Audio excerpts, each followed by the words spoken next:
வேதாகமத்தை நீங்கள் எடுத்துக்கொள்ளுங்கள். மத்தேயுக்கு எழுதின சுவிசேஷம் 10வது அதிகாரம் 37 மற்றும் 38வது வசனத்தை நாம் பார்ப்போம். மத்தேயு எழுதின சுவிசேஷம் 10வது அதிகாரம் 37 மற்றும் 38வது வசனத்தை நாம் பார்ப்போம்.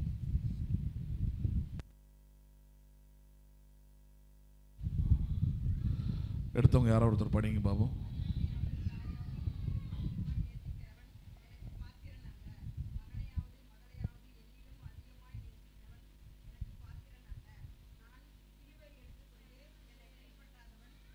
பாத்திரன் அல்ல, தன் ஜீவனை காக்கிறவன் அதை இழந்து போவான். ரெண்டே வசனம் தான். இந்த மத்தேயு 10வது அதிகாரத்தை தான் நம்ம கடந்த 3 வாரங்களாக நாம் பார்த்து கொண்டு வருகிறோம்.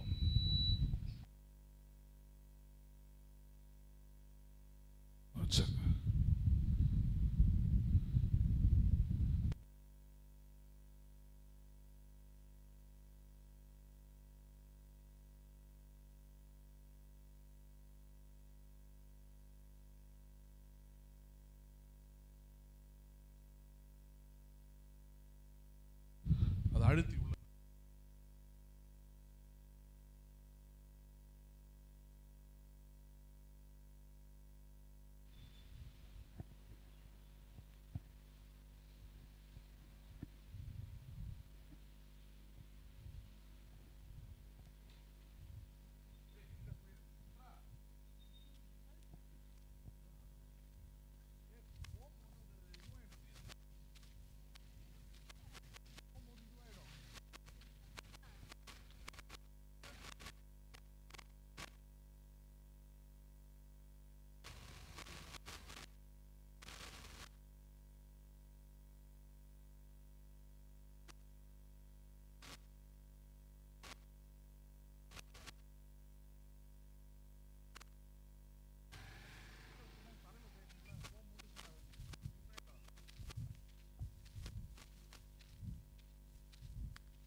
நம் தேவனுடைய வார்த்தையை கேட்போம். உங்களோடு கூட நான் கடந்த 3 வாரங்களாக நான் பேசிக்கொண்டு வருகிற காரியம், யாரை நாம் முதன்மையாக அன்பு கூற வேண்டும், யாரை நாம் முதன்மையாக அன்பு கூற வேண்டும் என்பதுதான் கிறிஸ்தவர்களுக்கு கொடுக்கப்பட்டிருக்கிற ஒரு மிகப்பெரிய சவாலான ஒரு காரியமாக இருக்கிறது. நீங்கள் ரட்சிக்கப்பட்டீங்க, தேவனுடைய பிள்ளைகளாக இருக்கிறீங்க, நான் கடவுளுக்காக என்ன செய்யணும், இல்லை நான் சரியான ஒரு வாழ்க்கையை தான் வாழறேனா அப்படின்றத நீங்கள் எங்கேயும் கேட்க வேண்டியதில்லை. உங்களை நீங்களே என்ன பண்ணலாம், நிதானித்து அறிந்து கொள்ளலாம். அந்த நிதானிக்க வேண்டிய ஒரு விஷயம் தான் இதை சொல்கிறோம். பல நேரத்தில் நீங்கள் கடவுளோடு சரியாக இருக்கிறீங்களான்னு சொல்கிறதுக்கு பல அடையாளங்களை சொல்கிறாங்க. நீங்கள் ஒழுங்காக ஜெபிக்கிறீங்களா, அப்போ கடவுளோடு கரெக்டாக இருக்கிறீங்க. பைபிள் படிக்கிறீங்களா, கடவுளோடு கரெக்டாக இருக்கிறீங்க அப்படின்னு சொல்லிடுறாங்க. அப்படிலாம் இல்லை. அது ஒரு பக்தியில் கூட என்ன பண்ண முடியும், உங்களால் ஜெபிக்க முடியும், பைபிளை படிக்க முடியும். உண்மையாக தான் படிக்கணும்னு கிடையாது. தினமும் எழுந்து 10 அதிகாரம் படிக்கிறதுனால அது கடவுளால் ஏற்றுக்கொள்ளப்படுகிற அந்த உறவில் இருக்கிறோன்னு அர்த்தம் கிடையாதுங்க. சரி, அப்போ நாமே நிதானித்து பார்க்கும்போது கடவுளுடைய உறவில் சரியாக இருக்கிறோமா அப்படின்றதுக்கு மிகவும் முக்கியமான ஒரு காரியம் என்னன்னு பார்த்தீங்கன்னா, அந்த அன்பு தான். அன்பை வச்சு தான் நம்ம கடவுளுடைய உறவில் சரியாக இருக்கிறோமா, கடவுளுடைய ஐக்கியத்தில் நம்ம சரியாக இருக்கிறோமான்றதை நாமே நிதானித்து பார்க்க முடியும். அப்படி அன்பை குறித்து நிதானிக்கும் போது எப்படி நிதானிக்கணும், நான் ஏதோ ஆண்டவர் அன்பு கூறுறேன் அப்படின்ற மாதிரி பொதுவான ஒரு காரியமாக இல்லாமல், ஆண்டவரை நான் முதன்மையாக அன்பு கூறுகிறேனா, அதான் பாயிண்டாங்க. ஆண்டவர் எப்படி அன்பு கூறுறேன்னா நான், ஏன்னா உலகத்தில் பிசாசு அப்படிப்பட்ட சவால்களை தான் நம்ம கொண்டு வருவான். ஆண்டவரை விட அல்லது ஆண்டவருக்கு நிகராக அன்பு கூறக்கூடிய பல காரியங்களை நம்முடைய வாழ்க்கையில், நம்முடைய காரியங்களில் அவன் என்ன பண்ணுறான், கொண்டு வருகிறான் பாருங்க. அதனால தான் ஆங்கிலத்தில் நல்ல ஒரு வார்த்தை இருக்குது, லவ் ஆஃப் மணின்னு இருக்கும். தமிழில் பண ஆசைன்னு இருக்கு இல்லையா, ஆங்கிலத்தில் நல்ல வார்த்தை லவ் ஆஃப் மணி. பணத்தின் மீது நீங்கள் வைக்கிற ஆசை அல்லது அன்பு, அதுதான் எல்லா தீமைக்கும் வேறாக இருக்கிறது. சிலர் மனிதர்கள் மீது வைக்கிற ஆசை எல்லா தீமைக்கும் வேறாக இருக்கிறது. அது மாதிரி சொல்லிக்கிட்டே போகலாம். சரி, அப்போ நமக்கு இருக்கிற சேலஞ்ச் அதுதான் இல்லையா.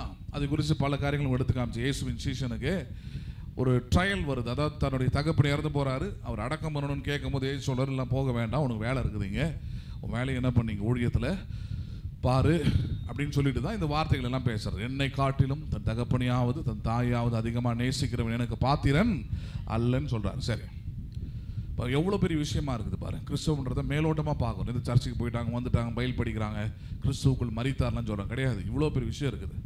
It is a deep systematic relationship with God. இவ்வளோ பெரிய மெய்யாக இருந்த ஒரு சத்தியத்தை உள்ளடக்கியதாக இருக்குது. அதனால தான் எல்லாரும் பரலோகத்துக்கு போகிறது இல்லை. அது இயேசுவே பல முறை பல இடத்துல சொல்கிறாரு. அப்போ ஏன் போக முடியலன்னா, அந்த போகிற வழி, அந்த நுழைய வாயில் எப்படிப்பட்டதாக இருக்குது, வழி ரொம்ப இடுக்கமாக இருக்குதுன்றார். எப்படிப்பட்டதாக இருக்குது, அது இடுக்கமான ஒரு வழியாக இருக்கிறது. அந்த இடுக்கமான வழி தான் இது. என்னது, தேவனை நான் எல்லாரை காட்டிலும் முதன்மையாக அன்பு கூறுகிறேனான்ற விஷயத்தில் தான். அதில் அதை பார்த்தோம். அதுக்கப்புறம் கடந்த வாரத்தில் இன்னொரு காரியத்தை பார்த்தோம் இல்லையா, கிறிஸ்துவ விசுவாசியின் வைராக்கியம் தேவனுடைய அன்பை விட்டு என்னை பிரிப்பவன் யார் என்பதில் இருக்க வேண்டும். ஹலோ, எதில் இருக்க வேண்டும்? ஒரு கிறிஸ்துவ விசுவாசியாக இருக்கிறீங்கன்னா உங்களுக்கு வைராக்கியம் இருக்கணும். எதை குறித்த வைராக்கியம் இருக்கணும் உங்களுக்கு? தேவனுடைய அன்பை விட்டு என்னை பிரிப்பவன் யார்? ரோமர் 8 இருந்து உங்களுக்கு அப்போஸ்தலனாகிய பவுல் சொல்லுகிற காரியத்தை எடுத்து காமிச்சிருந்தேன். உபத்திரவங்கள், வியாகுலங்கள், பசி, பட்டினி, பஞ்சங்கள் எல்லாத்தையும் கொண்டு வராரு. நல்ல உறவுகள், நல்ல வாழ்க்கை, அல்லது ஒன்றுமே இல்லாமல் போகிறது, இது எதுவுமே கிறிஸ்துவின் அன்பை விட்டு என்னை பிரிக்க மாட்டாது என்ற அடுத்த வார்த்தை இருக்குது. நிச்சயத்திருக்கிறேன். என்ன பண்ணியிருக்கிறேன்? ஆண்டவர்கிட்ட கொடுத்துட்டேன்னு சொல்ல. சிலவங்க அப்படி சொல்லிக்கிட்டு இருப்பாங்க, ஆண்டவர்கிட்ட ஒப்பு கொடுத்து. இல்லை, அவர் சொல்கிறார், நான் நிச்சயத்திருக்கிறேன், கிறிஸ்துவின் அன்பை விட்டு என்னை எதுவும் பிரிக்க கூடாது என்பதை குறித்து நான் முடிவு பண்ணியிருக்கிறேன். நான் உறுதிப்படுத்திக் கொள்கிறேன். Each and every day I test myself that I've been internally attached in the love of God. தேவனுடைய உறவிலே நித்தியமாய் இணைந்திருக்கிறேன் என்பதை நான் என்ன பண்ணுகிறேன்? நிச்சயித்துக் கொள்கிறேன். நான் என்ன பண்ணுகிறேன்? நான் அப்போ ஒரு விசுவாசியை நீங்கள் நிச்சயித்துக் கொள்ள வேண்டிய ஒரு விஷயம் அதுதான். என்னுடைய உள்ளம் இவ்வளோ பொருள் வந்த பிறகும், இவ்வளோ உயர்வு வந்த பிறகும், இவ்வளோ ஆசீர்வாதங்கள் வந்த பிறகும், இவ்வளோ நன்மைகள் நடந்த பிறகும் மாறாமல் யாரையே முதன்மையாக நேசிக்கிறதா? தேவனையே முதன்மையாக நேசிக்கிறதா இல்லையா? பேசுறது புரியுதுங்களா? நீங்கள் தேவனோடு கூட இருக்கிற ஐக்கிய உறவில், அந்த அன்பில் முதன்மையாக நேசிக்க ஆரம்பிச்சிட்டிங்கன்னா, நான் சொல்கிறேன், ஒரு விசுவாசியோ ஒரு ஊழியக்காரனோ ஒரு ஊழியமோ தடுமாறுவதற்கு வாய்ப்பே இல்லை. நிறைய ஊழியக்காரங்க தடுமாறிட்டாங்க, இப்படி போயிட்டாங்க, அப்படி போயிட்டாங்க அப்படிலாம் சொல்கிறோம்ல. காரணம் என்ன? அவர்கள் கிறிஸ்துவின் அன்பின் முதன்மையிலிருந்து அவர்கள் தடுமாறி விட்டார்கள். எதுலேருந்து தடுமாறிட்டாங்க? அவங்க கிறிஸ்துவை முதன்மையாக அன்பு கூறுவதில் அவங்களுக்கே தெரில எதில் பிரச்சனைன்ட்டு. அவங்க நினைக்கிறாங்க பாவம் தான் பிரச்சனை, எனக்குள்ளே இருக்கிற இச்சை தான் பிரச்சனை, எனக்குள்ளே இருக்கிற அதுதான் பிரச்சனை, இதுதான் பிரச்சனை. ஆனால் அவங்களுக்கு தெரியல, கிறிஸ்துவின் அன்பு எல்லாவற்றுக்கும் மேலானது. அந்த அன்பு எல்லா சகல பாவங்களையும் புறம்பே தள்ளும் இருக்குது வசனம். அப்போ அந்த அன்பை குறித்து தான் நம்ம அறிந்து கொண்டு வரோம் இல்லையா? அதுக்கு உதாரணமாக இன்னைக்கு நம்ம நினைக்கிறோம் இது வெறும் புதிய உடன்படிக்கையின் சத்தியமாகும். இது புதிய உடன்படிக்கைலாம் நம்ம பழைய உடன்படிக்கலாம் அப்படி இல்லையா ஆகும். பழைய உடன்படிக்கையில் எப்படியோ வாழ்ந்தாங்க, ஆனால் ஆண்டவர் எடுத்து அவங்களை பயன்படுத்தலையா? ஆண்டவர் அவங்களை கொண்டு பெரிய பெரிய காரியங்களை செய்யலையா? ஆண்டவருக்குன்னு அவங்க வாழலையா? அப்படின்னா நமக்கு நிறைய கேள்விகளை நமக்குள்ளே கேட்டுக்கிறோம்.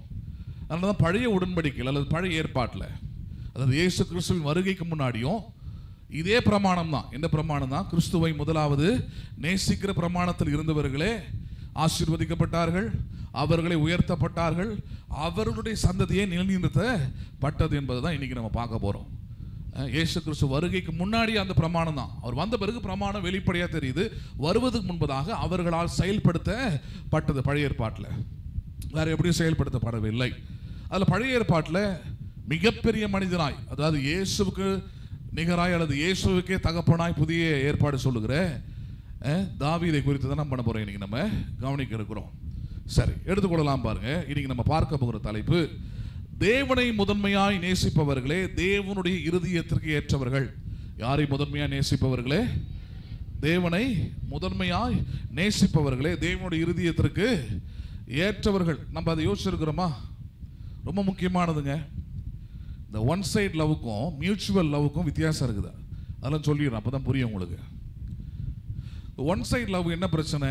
ஒரு தலை காதல்லாம் சொல்கிறாங்களே, ஒரு தலை அன்பு வைப்பது, இதெல்லாம் அதில் என்ன பிரச்சனைன்னு பார்த்தீங்கன்னா, அவன் மனசுக்கு ஏதோ ஒரு உணர்வு விரும்புகிறான்.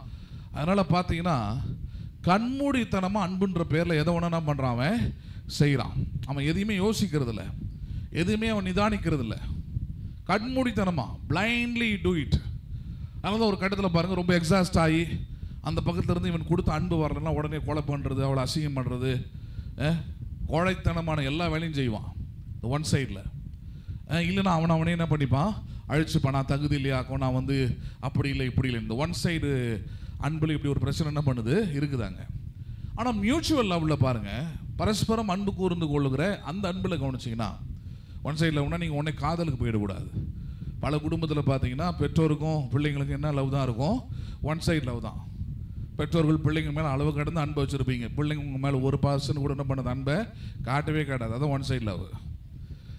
ஒரு காலகட்டத்தில் போட்டு பொலன்னு பொழக்கிறீங்க, அது அடின்னு அடிக்கிறீங்க, பழி வாங்குறீங்க, வீடு எழுதி தரமாட்டேன், சொத்தை தரமாட்டேன், ஏன்னா உன்னை நம்ப முடியாது, கடைசி வரைக்கும் சோறு போட்டு நல்லா பார்த்தா தான் உனக்கு அதெல்லாம் செய்வனாகும் அப்படின்லாம் மிரட்டி வச்சுருக்குறாங்க. ஏன் பெத்த புள்ளியை மிரட்டி அவங்ககிட்ட வாழ வேண்டியதாக இருக்குது, காரியத்தை செய்யப்பட வேண்டியதாக இருக்குது. ஏன்னா அங்கே அன்பு இல்லை, ஒரு தலை அன்பாக என்ன பண்ணுதாங்க இருக்குது. இந்த மியூச்சுவல் லவ்ன்றது அப்படி இல்லை. மியூச்சுவல் லவ்னா இரு பக்கமும் பரஸ்பரமாய் காண்பிக்கக்கூடிய அன்பு. அந்த இருபுறமும் பரஸ்பரமாய் காண்பிக்கிற அன்பில் இருக்கிற ஒரு பெரிய ப்ளஸ் பாயிண்ட் என்னன்னா, ஒருவர் இன்னொருவருடைய இருதயத்தின் உணர்வுகளை மதிக்கிறவர்களாக இருக்கிறாங்க, அதை பற்றி யோசிக்கிறவங்களா இருக்கிறாங்க. இந்த மியூச்சுவல் லவ்ல இருக்கிற ப்ளஸ் பாயிண்டே அதான்.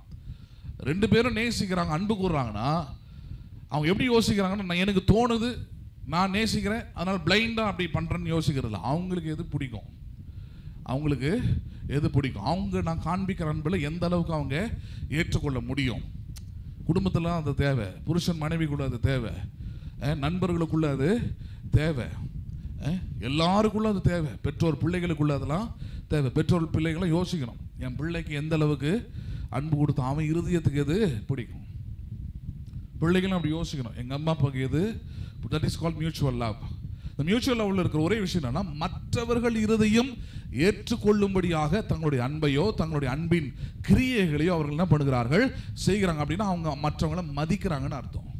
அன்பு மற்றவங்களை என்ன பண்ணுது, மதிக்கிறது. Respects. Mutual love always respect others. அப்போ இந்த இடத்துல இந்த விஷயத்தில் கவனிக்க போகிறது, முதன்மையான அன்பு கூறுகிறோம்னா, முதன்மையான அன்பு கூறும்போது யோசிச்சிருக்கிறீங்களா என்னைக்காவது, நான் தேவனுடைய இருதயம் ஏற்றுக்கொள்ளுகிற விதத்தில் நான் அன்பு கூறுகிறேனா? Do you respect the heart of God? எதை மதித்திருக்கிறீங்களா நீங்கள்? தேவனுடைய இருதயத்தை யோசிச்சு பார்த்துருக்கிறீங்களா? இப்படியே ஒரு வேதத்தில் சொல்லப்படுகிறது, தேவனுடைய சிந்தையை அறிந்தவன் யார்? பவுல் சொல்றார், எங்களுக்கும் அந்த சிந்தை கொடுக்கப்பட்டிருக்கிறது என்றார். அப்படின்னா கடவுளுடைய இருதயத்தை அறிந்தவன் யார்? கடவுளுடைய இருதயத்தை பற்றி புரிஞ்சுக்கிட்டீங்களா? வசனம் தான் அந்த புரிய வைக்குது, ஆவியானவர் தான் தெளிய வைக்கிறாரு. தேவனுடைய இருதயம் இந்த காரியத்தை குறித்து, இந்த செயலை குறித்து எப்படி எண்ணுகிறது? நான் சொல்றேன், இன்னைக்கு பல கிறிஸ்தவர்கள் ஒன் சைடாக தான் ஆண்டவர் என்ன பண்ணிக்கிட்டு இருக்கிறாங்க, லவ் பண்ணி திணிச்சுக்கிட்டு இருக்கிறாங்க பல காரியத்தை. ஆண்டவரை நான் செய்கிறேன், அக்செப்ட் பண்ணுங்க, வேறு வழி இல்லை. ஆண்டவர் அப்படி ஏற்றுக்கொள்றதே இல்லை பாருங்க, ஆண்டவர் அப்படி ஏற்றுக்கொள்றதே இல்லை. God never loves you one side. ஒரு தலைப்பட்சமாய் அன்பு கூறுவதை தேவன் ஏற்பதே இல்லை. You want the mutual love and the first and the best love. ஆண்டவருக்கு இரு பக்கமும் இருக்கிற அன்பு தான் தேவை, அதுலேயும் முதன்மையான அன்பு அவருக்கு தேவைப்படுகிறது. சரி, அப்போ அதனால தான் இந்த தலைப்பை கொடுத்துருக்கிறேன், தேவனை முதன்மையாய் நேசிப்பவர்களே. தேவனை எப்படி நேசிப்பவர்களே? முதன்மையாக those who love God first are those after God's heart. தேவனை முதன்மையாக நேசிக்கிறவங்க தைரியமாக நம்பலாம், நான் தேவனுடைய இருதயத்திற்கு ஏற்றவனாய் நேசிக்கிறேன், தேவனுடைய இருதயத்துக்கு ஏற்றவனாய் நான் இருக்கிறேன். யாருடைய இருதயத்துக்கு ஏற்றவன்? நான் தேவனுடைய இருதயத்துக்கு ஏற்றவன். எதை வச்சு? ஏனென்றால் நான் தேவனை முதன்மையாய் நேசிக்கிறேன். அதை தவிர வேற ஒரு விஷயம் இல்லை. நான் 2 மணி நேரம் ஜெபிக்கிறதுனால தேவனுடைய இருதயம் குளிர்ந்துராது. ஹலோ, அப்படிலாம் நிறைய பேர் சொல்லி தருவாங்க. கடவுளுடைய உள்ளம் உங்களை குறித்து பூரிக்க வேண்டுமா, உங்களை குறித்து சந்தோஷிக்க வேண்டுமா, மகனே மகளே நீ இப்படி ஜெபிக்கணும் அப்படி. நான் சொல்கிறேன், நீங்கள் தேவனை முதன்மையாக அன்பு கூர்ந்தால் இது எல்லாமே இருக்கலாம். You will pray for a long time. Hello, புரியுதுங்களா? இல்லை, அன்புனா பல மணி நேரம் பேசிக்கிட்டே இருக்கிறதுல, அதுதான் மாயையான அன்புக்கும் உண்மையான அன்புக்கும் இருக்கிற மிகப்பெரிய வித்தியாசம். உண்மையான அன்பு பார்த்தீங்கன்னா ஒரு நாளைக்கு 2 வார்த்தை கூட என்ன பண்ணிக்க முடியாது, பேசிக்க முடியாது. பேசுறது புரியுதுங்களா உங்களுக்கு? நல்ல கணவன் மனைவியாக இருப்பாங்க, நல்ல அன்போடு இருப்பாங்க, ஆனால் பல நேரத்தில் பார்த்தீங்கன்னா அவங்க ஸ்பெண்ட் பண்ணுற டைமு, கான்வர்சேஷன் எல்லாமே எப்படி இருக்காங்க, ரொம்ப கம்மியாக தான் இருக்கும்.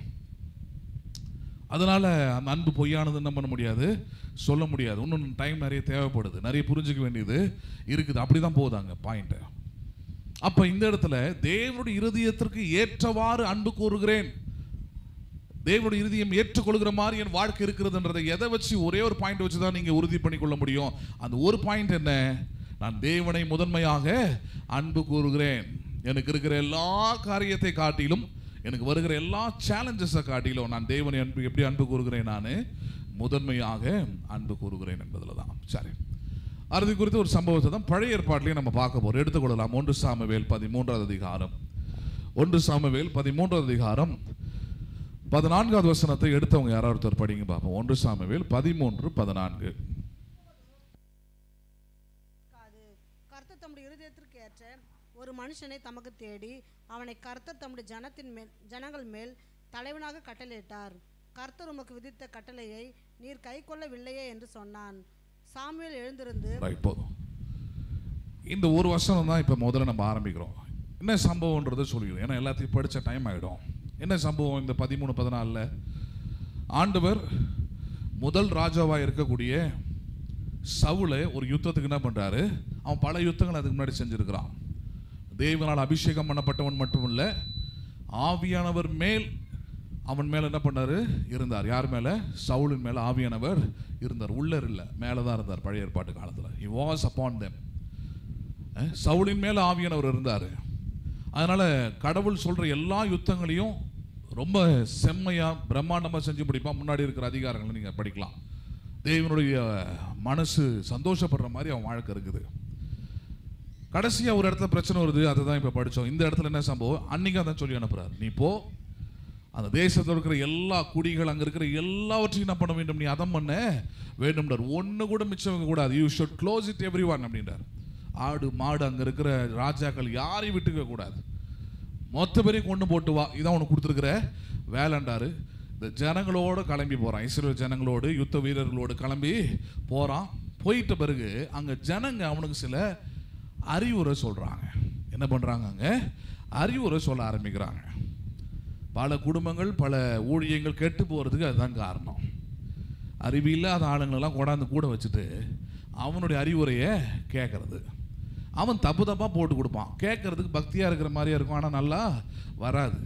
இந்த ஜனங்கள்லாம் சேர்ந்து சவுலுக்கு என்ன சொல்லி கொடுக்குறாங்க, சவுலு ஆண்டவர் சொல்லியிருக்கலாம் எல்லாத்தையும் வெட்டி போடு பண்ணி போடுன்ட்டு. ஆனால் கொஞ்சம் கவனிங்க, இங்கே இருக்கிற முதல் தரமான ஆடு மாடுகள், இங்கே இருக்கிற முதல் தரமான பொருட்கள், இது எல்லாவற்றையும் அழித்தால் அதனால் என்ன லாபம், எல்லாம் மண்ணோட மண்ணாலவா போகுது. அதனால் என்ன பண்ணுவோம், இதில் இருக்கிற முதல் தரமானவைகளை ஆண்டவருக்கு பலி செலுத்தும்படியாக, ஆண்டவருக்கு என்று படைக்கும்படியாக இது என்ன பண்ணுவோம், நம்ம எடுத்துக்கொள்வோம். அதை எதையுமே அழிக்க வேண்டாம். மற்ற எல்லாத்தையும் என்ன பண்ணணும், தேவையில்லாத எல்லாத்தையும் அழிச்சிருவோம். இதுதான் நம்ம வாழ்க்கையிலோட காட்டுற விஷயம். நமக்கு தேவையில்லையா அதை என்ன பண்ணிடுவோம், அதை கொடுத்துருவோம். ஆண்டவருக்காக செஞ்சிடலான்னு தோணும். ஆனால் நமக்கு எது தேவைன்னு மாம்சிகமாக தோணுதோ அது ஆண்டவருக்காக என்ன பண்ண மாட்டோம், செய்யவே மாட்டோம். ஆனால் ஆண்டவர் அதை செய்யணும்னு எதிர்பார்த்துருப்பார், சொல்லியிருப்பார். சவுலுக்கிட்ட சொன்னது எல்லாவற்றையும் கொன்று போடுன்றார். ஆனால் ஜனங்க இப்படி ஒரு திட்டத்தை சொன்ன உடனே சவுலுக்கு அது நல்லதாய்ப்படுது. ரைட், ஆண்டவருக்கு தானே படைக்க போகிறேன், ஆண்டவருக்கு தானே பலி செலுத்த போகிறேன், நானும் எடுத்துக்க போகிறேன் அப்படின்ட்டு கொண்டு வரான். கொண்டு வரும்போது தான் ஆண்டவர் சாமுவேலோடு பேசுகிறாருங்க. சாமுவேல் தான் இஸ்ரவேலின் முதல் தீர்க்கதரிசி வேற. அவங்ககிட்ட என்ன சொல்றாரு, இந்த சவுலை உன்னை கொண்டு தான் ராஜாவாக்கினேன், அவனை ராஜாவாக்கினது மிகப்பெரிய மனஸ்தாபமாய் இருக்கிறது, மன கஷ்டமாய் கடவுளை பேசுறாரு சாமுவேல் கிட்ட. இவனை போய் ராஜாவாக்கினது எனக்கு மனவேதனையாக இருக்கிறது. என்ன ஆச்சுன்னு கேட்குறான். ஆண்டவர் சொல்றாரு, என் பேச்சு அவன் கேட்கவே இல்லை, போய் பாரு என்ன பண்ணிக்கிட்டு இருக்கிறான். சாமுவேல் வராரு. வந்து பார்த்தா அங்கே யுத்தம் எல்லாமே சாமுவேல் மூலமாக தான் அறிவிக்கப்படுது சவுலுக்கு. வந்து பார்த்தா அங்கே எதிரிகளுடைய ஆடு மாடுகள் அந்த ராஜா உட்பட உயிரோடு வச்சிருக்கிறான். கேட்டால் வெட்டணும், இனிமேல் தான் வெட்டணும், அவங்கள அப்படி வச்சிருக்கிறேன் அப்படின்ற. வெட்டிட்டு வாடான்னு சொன்ன உன்னை எல்லாத்தையும் முடிச்சுட்டு வந்து நில்லுடான்னா, இவன் பாருங்க வேலையை முடிக்காம கொடியெல்லாம் ஏற்றிட்டான். என்ன பண்ணிட்டான் அவன், இந்த ராஜாக்கள் ஜெயித்தா அந்த காலத்தில் அதெல்லாம் பண்ணுறது இன்றைக்கும் பண்ணுறாங்க இல்லையா, இந்த ஃப்ளாக் ஹாஸ்டிங்கு, ஜெயஸ்தம்பம்லாம் நட்டிட்டான். கொடியெல்லாம் ஏற்றி சாமுவேல் வந்து பார்க்குறாரு, கொடியெல்லாம் ஏற்றிட்டான். சரி ரைட், எல்லாத்தையும் முடிச்சுட்டான் போட மனுஷன். ஆனால் கடவுள் மனஸ்தாபப்படுறேன்னு சொல்கிறாரு. என்னென்னு கிட்ட போனால் ஆடு மாடுகள் சத்தம் கேட்குது. ஏன்னா அதெல்லாம் எப்போ கேட்கும்னா ஒரு யுத்தத்துக்கு போயிட்டு அந்த நாட்டில் இருந்து பிடிச்சிட்டு வந்தால் தான் கேட்கும். எல்லாம் வெறும் யுத்த வீரர்கள் மட்டும்தாங்க இருப்பாங்க, அவங்க சாப்பிட்ற சாப்பாடு இருக்குது, இவ்வளோதான். அப்போ யுத்தத்துக்கு போயிட்டு வரவங்ககிட்ட எப்படி ஆடு மாடு வந்துச்சு, எங்கேருந்து எடுத்துகிட்டு வரானுங்க அப்படின்னு சாமுவேல் பார்க்குறாரு. சாமுவேலுக்கு தெரியுது தேவன் சொன்ன வார்த்தையின்படி சவுல் என்ன பண்ணவில்லை, நடந்து கொள்ளவில்லை. தன்னோட இருதயத்தை ஆண்டவருக்கு நான் கொடுக்கவே இல்லை, மாம்சத்துக்கு இடம் கொடுத்துட்டான். அப்புறம் பேச்சுவார்த்தை நடக்குது. எல்லாம் நடக்கும்போது தான் இந்த வார்த்தையை சாமுவேல் சவுல் இடத்தில் சொல்லுகிறார். யார் இடத்துல சொல்றாரு? இதை சவுல் இடத்துல சொல்றாரு. என்னது? இப்போதோ உம்முடைய ராஜ்ய பாரம் என்ன பண்ணாது, நிலைக்காது. கர்த்தர் தம்முடைய இருதயத்திற்கு ஏற்ற ஒரு மனுஷனை தமக்கு தேடி. எவ்வளவு பேர் வார்த்தை பாருங்க, தேட வேண்டியதா இருக்குது. யார் தேடுறது? யார் தேடுறது? இன்னைக்கு அந்த நிலைமை தான் இருக்கு. தம்முடைய இருதயத்திற்கு ஏற்ற விசுவாசி யார், ஏற்ற கிறிஸ்தவன் யார், ஏற்ற ஏன்னா யாருமே கர்த்தருடைய இருதயத்தை குறித்து சிந்திக்கிறவன் இல்லை. நான் வாழற வாழ்க்கை, நான் செய்கிற செய்கைகளை குறித்து கர்த்தருடைய இருதயம் என்ன சிந்திக்குதுன்னு யோசிக்கிறதே இல்லை. சவுல மாதிரி தான், அவங்க மனசுக்கு சரின்னு தோணிருச்சா கொடியை ஏற்றிடுது. ரைட், என் கிறிஸ்டியன் லைஃப் கரெக்டாக இருக்குதுன்னு சொல்லிடுறது. அந்த திருப்தியிலே வாழ்க்கையே வாழறது. அந்த இடத்துல தான் சாமுவேல் வந்து சவுலை பார்த்து சொல்றாரு, கர்த்தர் தம்முடைய இருதயத்திற்கு ஏற்ற மனுஷனை தமக்கு தேடி அவனை கர்த்தர் தம்முடைய ஜனங்களின் மேல் தலைவனாய் இருக்க கட்டளையிட்டார். யாரா இருக்க கட்டளையிட்டு விட்டார்? தலைவனாய் இருக்க கட்டளையிட்டார். கர்த்தர் உமக்கு விதித்த கட்டளையை நீர் கை கொள்ளவில்லையே என்று சொன்னார். இதுல இன்னொரு முக்கியமான பாயிண்ட் என்ன, ஏன் சவுல் தேவன் சொன்ன கட்டளையை கை கொள்ளவில்லை? சவுல் ஒன்றும் கர்த்தரை நம்பாத மனுஷன் ஒன்றும் கிடையாது. அதுக்கு தான் சொன்னான் ஆரம்பத்தில் கர்த்தர் சொன்ன எல்லாவற்றையும் யுத்தத்தை அவன் செம்மையாக செய்து முடித்தான், சரியாய் செய்து முடித்தான். ஒன்று கூட பிசகவே. ஏன்னா கடவுள் மேலே இருந்த நம்பிக்கை, கடவுள் மேலே இருந்த அந்த நல்ல எண்ணம். ஆனால் இப்போ கேட்கல. இப்போ ஏன் கேட்கல, அப்போ ஏன் கேட்டான்? இது ரெண்டுத்துக்கும் ஒன்றே ஒன்று தான். இந்த பூரண அன்பு இருக்கும்போது பாருங்க, முதன்மையான அன்பு யார் மேலே இருக்குதோ அவர்களுடைய வார்த்தைக்கு தான் நம்ம என்ன பண்ணுவோம், செவி கொடுப்போம், அவர்களை தான் மதிப்போம். அந்த வார்த்தைக்கு தான் உண்டு மரியாதை உண்டு. ஒரு 4 பேர் நிற்கிறாங்க, அதில் யார் மேலே உங்களுக்கு அதிகமான நல்ல அபிப்பிராயமோ இல்லை நல்ல அன்பு இருக்குதோ அவங்க பேச தானே பண்ணுவீங்க, நீங்கள் கேட்பீங்க. மிச்சம் 3 பேரோட பேச்சுவாங்க நிராகரிக்கப்படும். பேசுறது புரியுதுங்களா? அப்போ ஒரு வார்த்தையை நம்ம எடுத்துக்கொள்கிறோம், அவங்க சொல்கிறதெல்லாம் செய்கிறோன்னா அதுக்கு அடையாளமாக என்ன இருக்கிறது? அன்பு தான் அடையாளமாக இருக்குது. எதுதான் அடையாளமாக இருக்குது? அன்பு இருந்தால் அவங்க சொல்கிற பேச்சு என்ன பண்ணுவீங்க, நீங்கள் கேட்பீங்க. இப்போ இந்த செயல் அதை தான் காமிக்குது. இந்த செயல் எதை காண்பிக்கிறது? சவுலுக்கு இப்போ அன்பு யார் மேலே இருக்குது? இப்போ ஜனங்கள் மேலே இருக்குது. யார் மேலே இருக்குது? ஜனங்கள் மேலே இருக்குது. ஏன்னா இப்போ அவங்க பேச்சை தான் அவன் கேட்டிருக்கிறான். யார் மேலே இல்லைன்னு காண்பிக்கிறது இப்போ அவன் செயல்? ஆண்டவர் மேலே முதன்மையாக இல்லை. ஆனால் அவன் சொல்கிறதெல்லாம் ஆண்டவர் பேர் தான்.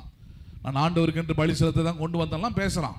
அந்த இடத்துல தான் சாமுவேல் கேட்குறாரு, பலியை பார்க்கிலும் கீழ்ப்படிதல் உத்தமம் தெரியாதா உனக்குன்னு கேட்குறாரு.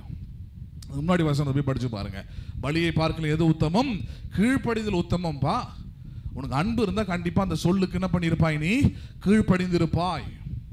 இந்த பிள்ளைங்க கூட கீழ்ப்படியலன்னு அர்த்தம், மரியாதையே தெரில பிரதர் அப்படியா, உங்கள் மேலே அன்பு இல்லைன்னு அர்த்தம், வேற ஒன்றும் இல்லை. உங்கள் மேலே என்ன கிடையாது, அதை நீங்கள் தான் அண்டர்ஸ்டாண்ட் பண்ணிக்கணும். there is no love on you. பேசுறது புரியுதுங்களா இல்லையா? அன்பை பாருங்க, அடிச்சோ என்ன பண்ணி என்ன பண்ண முடியாது, வரவேற்க முடியாது. அவன் உள்ளமே உணர்ந்தால்தான், எந்த உள்ளமே உணர்ந்தால்தான், அவன் உள்ளமே உணர்ந்தால்தான் அந்த அன்பை உங்களுக்கு என்ன பண்ண முடியும், அவன் கொடுக்கவோ காண்பிக்கவோ முடியும். அதனால தான் இந்த இடத்துல சவுலை பார்த்து ஆண்டவர் எந்த விதத்துலையும் அவனை திருத்தணும் மாற்றணும்னு நினைக்கவே இல்லை, ஆளையே மாற்றிடுறாரு. கடவுள் தேடுறாரு, தன்னுடைய இருதயத்திற்கு ஏற்றவனாக இருக்கிறவன் யார் என்று கர்த்தர் தேடினான் இருக்கு. யார் தேடினாராங்க? கர்த்தர் தேடுறார். என் இருதயத்தை பற்றி நினைக்கிறவன் யார்? என் இருதயம் ஏற்றவாறு நடந்து கொள்கிறவன் யார்? தேடுறாரு. தேடும் போது தான் அந்த மனுஷன் யாரு? தாவீதா இருக்கிறான். யாரா இருக்கிறது அவன்? அவன் அந்த நேரத்தில் இந்த வார்த்தைகள்லாம் சொல்லும் போது தாவீது ஏதோ ஒரு வனாந்தரத்தில் ஏதோ ஒரு மூலையில் அவனுக்கே தெரியாது ஆடுகளை மேய்ச்சிட்டு உட்காந்துருக்கிறான். யோசிக்கலாம், நம்ம வாழ்க்கை இப்படி தான் போய்கிட்டு இருக்கும் போல இருக்குது. 16 வயசு வந்து மேய்ச்சிக்கிட்டு இருக்கிறோம், இன்னும் மேய்ச்சிக்கிட்டே இருக்கிறோம். நம்ம முன்னோர்கள்லாம் பாரு, ஆடு மேய்ச்சவங்களாம் அப்படி தான் இருக்கிறான். பரட்டத்தாலையும் சம்மட்ட முடியும் போட்டுக்கு என்ன பண்ணிக்கிட்டு இருக்கணும், நம்ம இப்படி தான் பண்ணிக்கிட்டு இருக்கணும் போல இருக்குது. உலகத்தில் எந்த நன்மையை அனுபவிக்க முடியாதுன்னு கூட யோசிச்சிருக்கலாம் அவன். ஆனால் அந்த யோசனையெல்லாம் தாண்டி அவனோட இருதயம் அன்றைக்கே, ஆனால் அந்த இருதயத்தை பற்றியெல்லாம் கூட வேதம் பேசுது. ஆன் த ஸ்பாட் அவன் இருதயம் எப்படி இருக்குன்றதான் கடவுள் பேசுறாரு. கர்த்தர் தம்முடைய இருதயத்திற்கு ஏற்றவன். 16 வயசு, ஆடுகளை மேய்ச்சிக்கிட்டு இருக்கிறான், படிப்பறிவு ஒன்றும் இல்லை, ஆனால் வாழ்க்கை மட்டும் கரெக்டாக இருக்குது. தேவனை முதன்மையாக அன்பு கூறுவது. யாரை முதன்மையாக அன்பு கூறுவது? அதான் பாருங்க, தேவனை முதன்மையாக அன்பு கூறுகிற உள்ளம் இருந்தா கடவுள் பார்க்குறாரு, கொண்டு வா அவனை, எல்லாருக்கும் முதன்மையாக அவனை மேலே கொண்டாந்து வைக்கலாம். எவ்வளோ லீஸ்டாக இருந்தாலும் சரி, எவ்வளோ பின்னாடி இருந்தாலும் சரி, கடவுள் உங்களை உயர்த்துவதற்கு ஒரே ஒரு தகுதி என்ன? தேவனுடைய இருதயத்திற்கு ஏற்றவாறு நீங்கள் நடந்து கொண்டால், ஹலோ, நீங்கள் எவ்வளோ பின்னாடி இருந்தாலும் சரி, எவ்வளோ பேக்வேர்டில் இருந்தாலும் சரி, எவ்வளோ லோ லெவலில் இருந்தாலும் சரி, கடவுள் நிச்சயமாக என்ன பண்ணுவார்? உங்களை முன்னாடி கொண்டு வந்து, அண்ணனுங்க உங்களுக்கு முன்னாடி 5 பேர் இருக்கலாம், உங்களை விட பெரிய மேதாவிகள் இருக்கலாம், அறிவாளிகள் இருக்கலாம், யோனத்தான் இருக்கலாம், எல்லாமே இருக்கலாம். எல்லாரையும் தாண்டி தேவனுடைய அன்பு எல்லாருக்கும் மேலாக உங்களை உயர்த்தி உட்கார வைக்கும். அதனால தான் நல்லா புரிஞ்சுக்கணும், நான் தேவனுடைய இருதயத்திற்கு ஏற்றவாறு நடந்து கொள்ள வேண்டும். யாருடைய இருதயம் ஏற்றுக்கொள்கிற மாதிரி? தேவனுடைய இருதயம் என்னை அங்கீகரிக்கணும். நான் சொல்லுகிற சொல்களை, செயல்களை, எல்லாவற்றையும். அதுதான் உண்மையான முதன்மையாய் காண்பிக்கிற அன்பு. நம்புறீங்களா நீங்க அதை? சரி, இப்போ இந்த சம்பவத்தை பார்த்தோம். சவுலுக்கு இதை சொல்லிட்டார், தலைவனை கட்டளையிட்டு விட்டேன், என் இருதயத்துக்கு ஏற்றவனை. எங்க இப்படி இப்போ தாவீதுடைய வாழ்க்கையில் பல சம்பவங்கள் நடந்தது இல்லையா? பல சம்பவங்கள் வாழ்க்கையில் நடந்திருக்கு, அது பெரிய கதை. ஆனால் ஒரு சம்பவத்தில், குறிப்பிட்ட ஒரு சம்பவத்தில் அவன் தேவனை தான் முதன்மையாக அன்பு கூறுகிறான். யாரை தான் முதன்மையாக அன்பு கூறுகிறான்? அவனுக்கு ஒரு சேலஞ்ச் வருது, கடவுளா இல்ல இந்த காரியமான்ட்டு. வரும்போது யாரை தான் முதன்மையாக அன்பு கூறுகிறான்? அவன் தேவனை தான் முதன்மையாக அன்பு கூறுறான். அதில் காமிச்சிட்டான் கடவுளுடைய நம்பிக்கை அவன் வீணடிக்கல. சவுல் ஏமாத்தின மாதிரி கடவுளை அவன் என்ன பண்ணல, ஏமாத்தவே இல்லை. தேவனுடைய இருதயம் ஏற்றுக்கொள்கிறவாறு தன்னுடைய அன்பை என்ன பண்ணிட்டாம உறுதி செஞ்சுட்டான். நம்புறீங்களா நீங்க அதை? அந்த சம்பவத்தை தான் நம்ம படிக்க போறோம். எடுத்துக்கொள்ளலாம். 2 சாமுவேல் 6வது அதிகாரம். 2 சாமுவேல் 6வது அதிகாரம். 2 சாமுவேல் 6வது அதிகாரம் 12வது வசனத்தை வந்து கவனிக்கலாம் பாருங்க.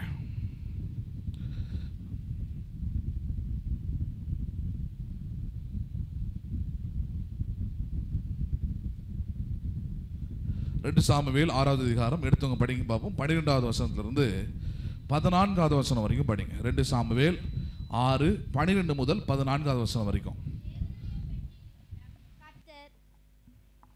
தேவனுடைய பெட்டி நிமித்தம் கர்த்தர் ஓபேத் ஏதோமின் வீட்டையும் அவனுக்கு உண்டான எல்லாவற்றையும் ஆசீர்வதித்தார் என்று தாவீது ராஜாவுக்கு அறிவிக்கப்பட்டது. அப்பொழுது தாவீது தேவனுடைய பெட்டியை ஓபேத் ஏதோமின் வீட்டிலிருந்து தாவீதின் நகரத்துக்கு மகிழ்ச்சியுடனே கொண்டு வந்தான்.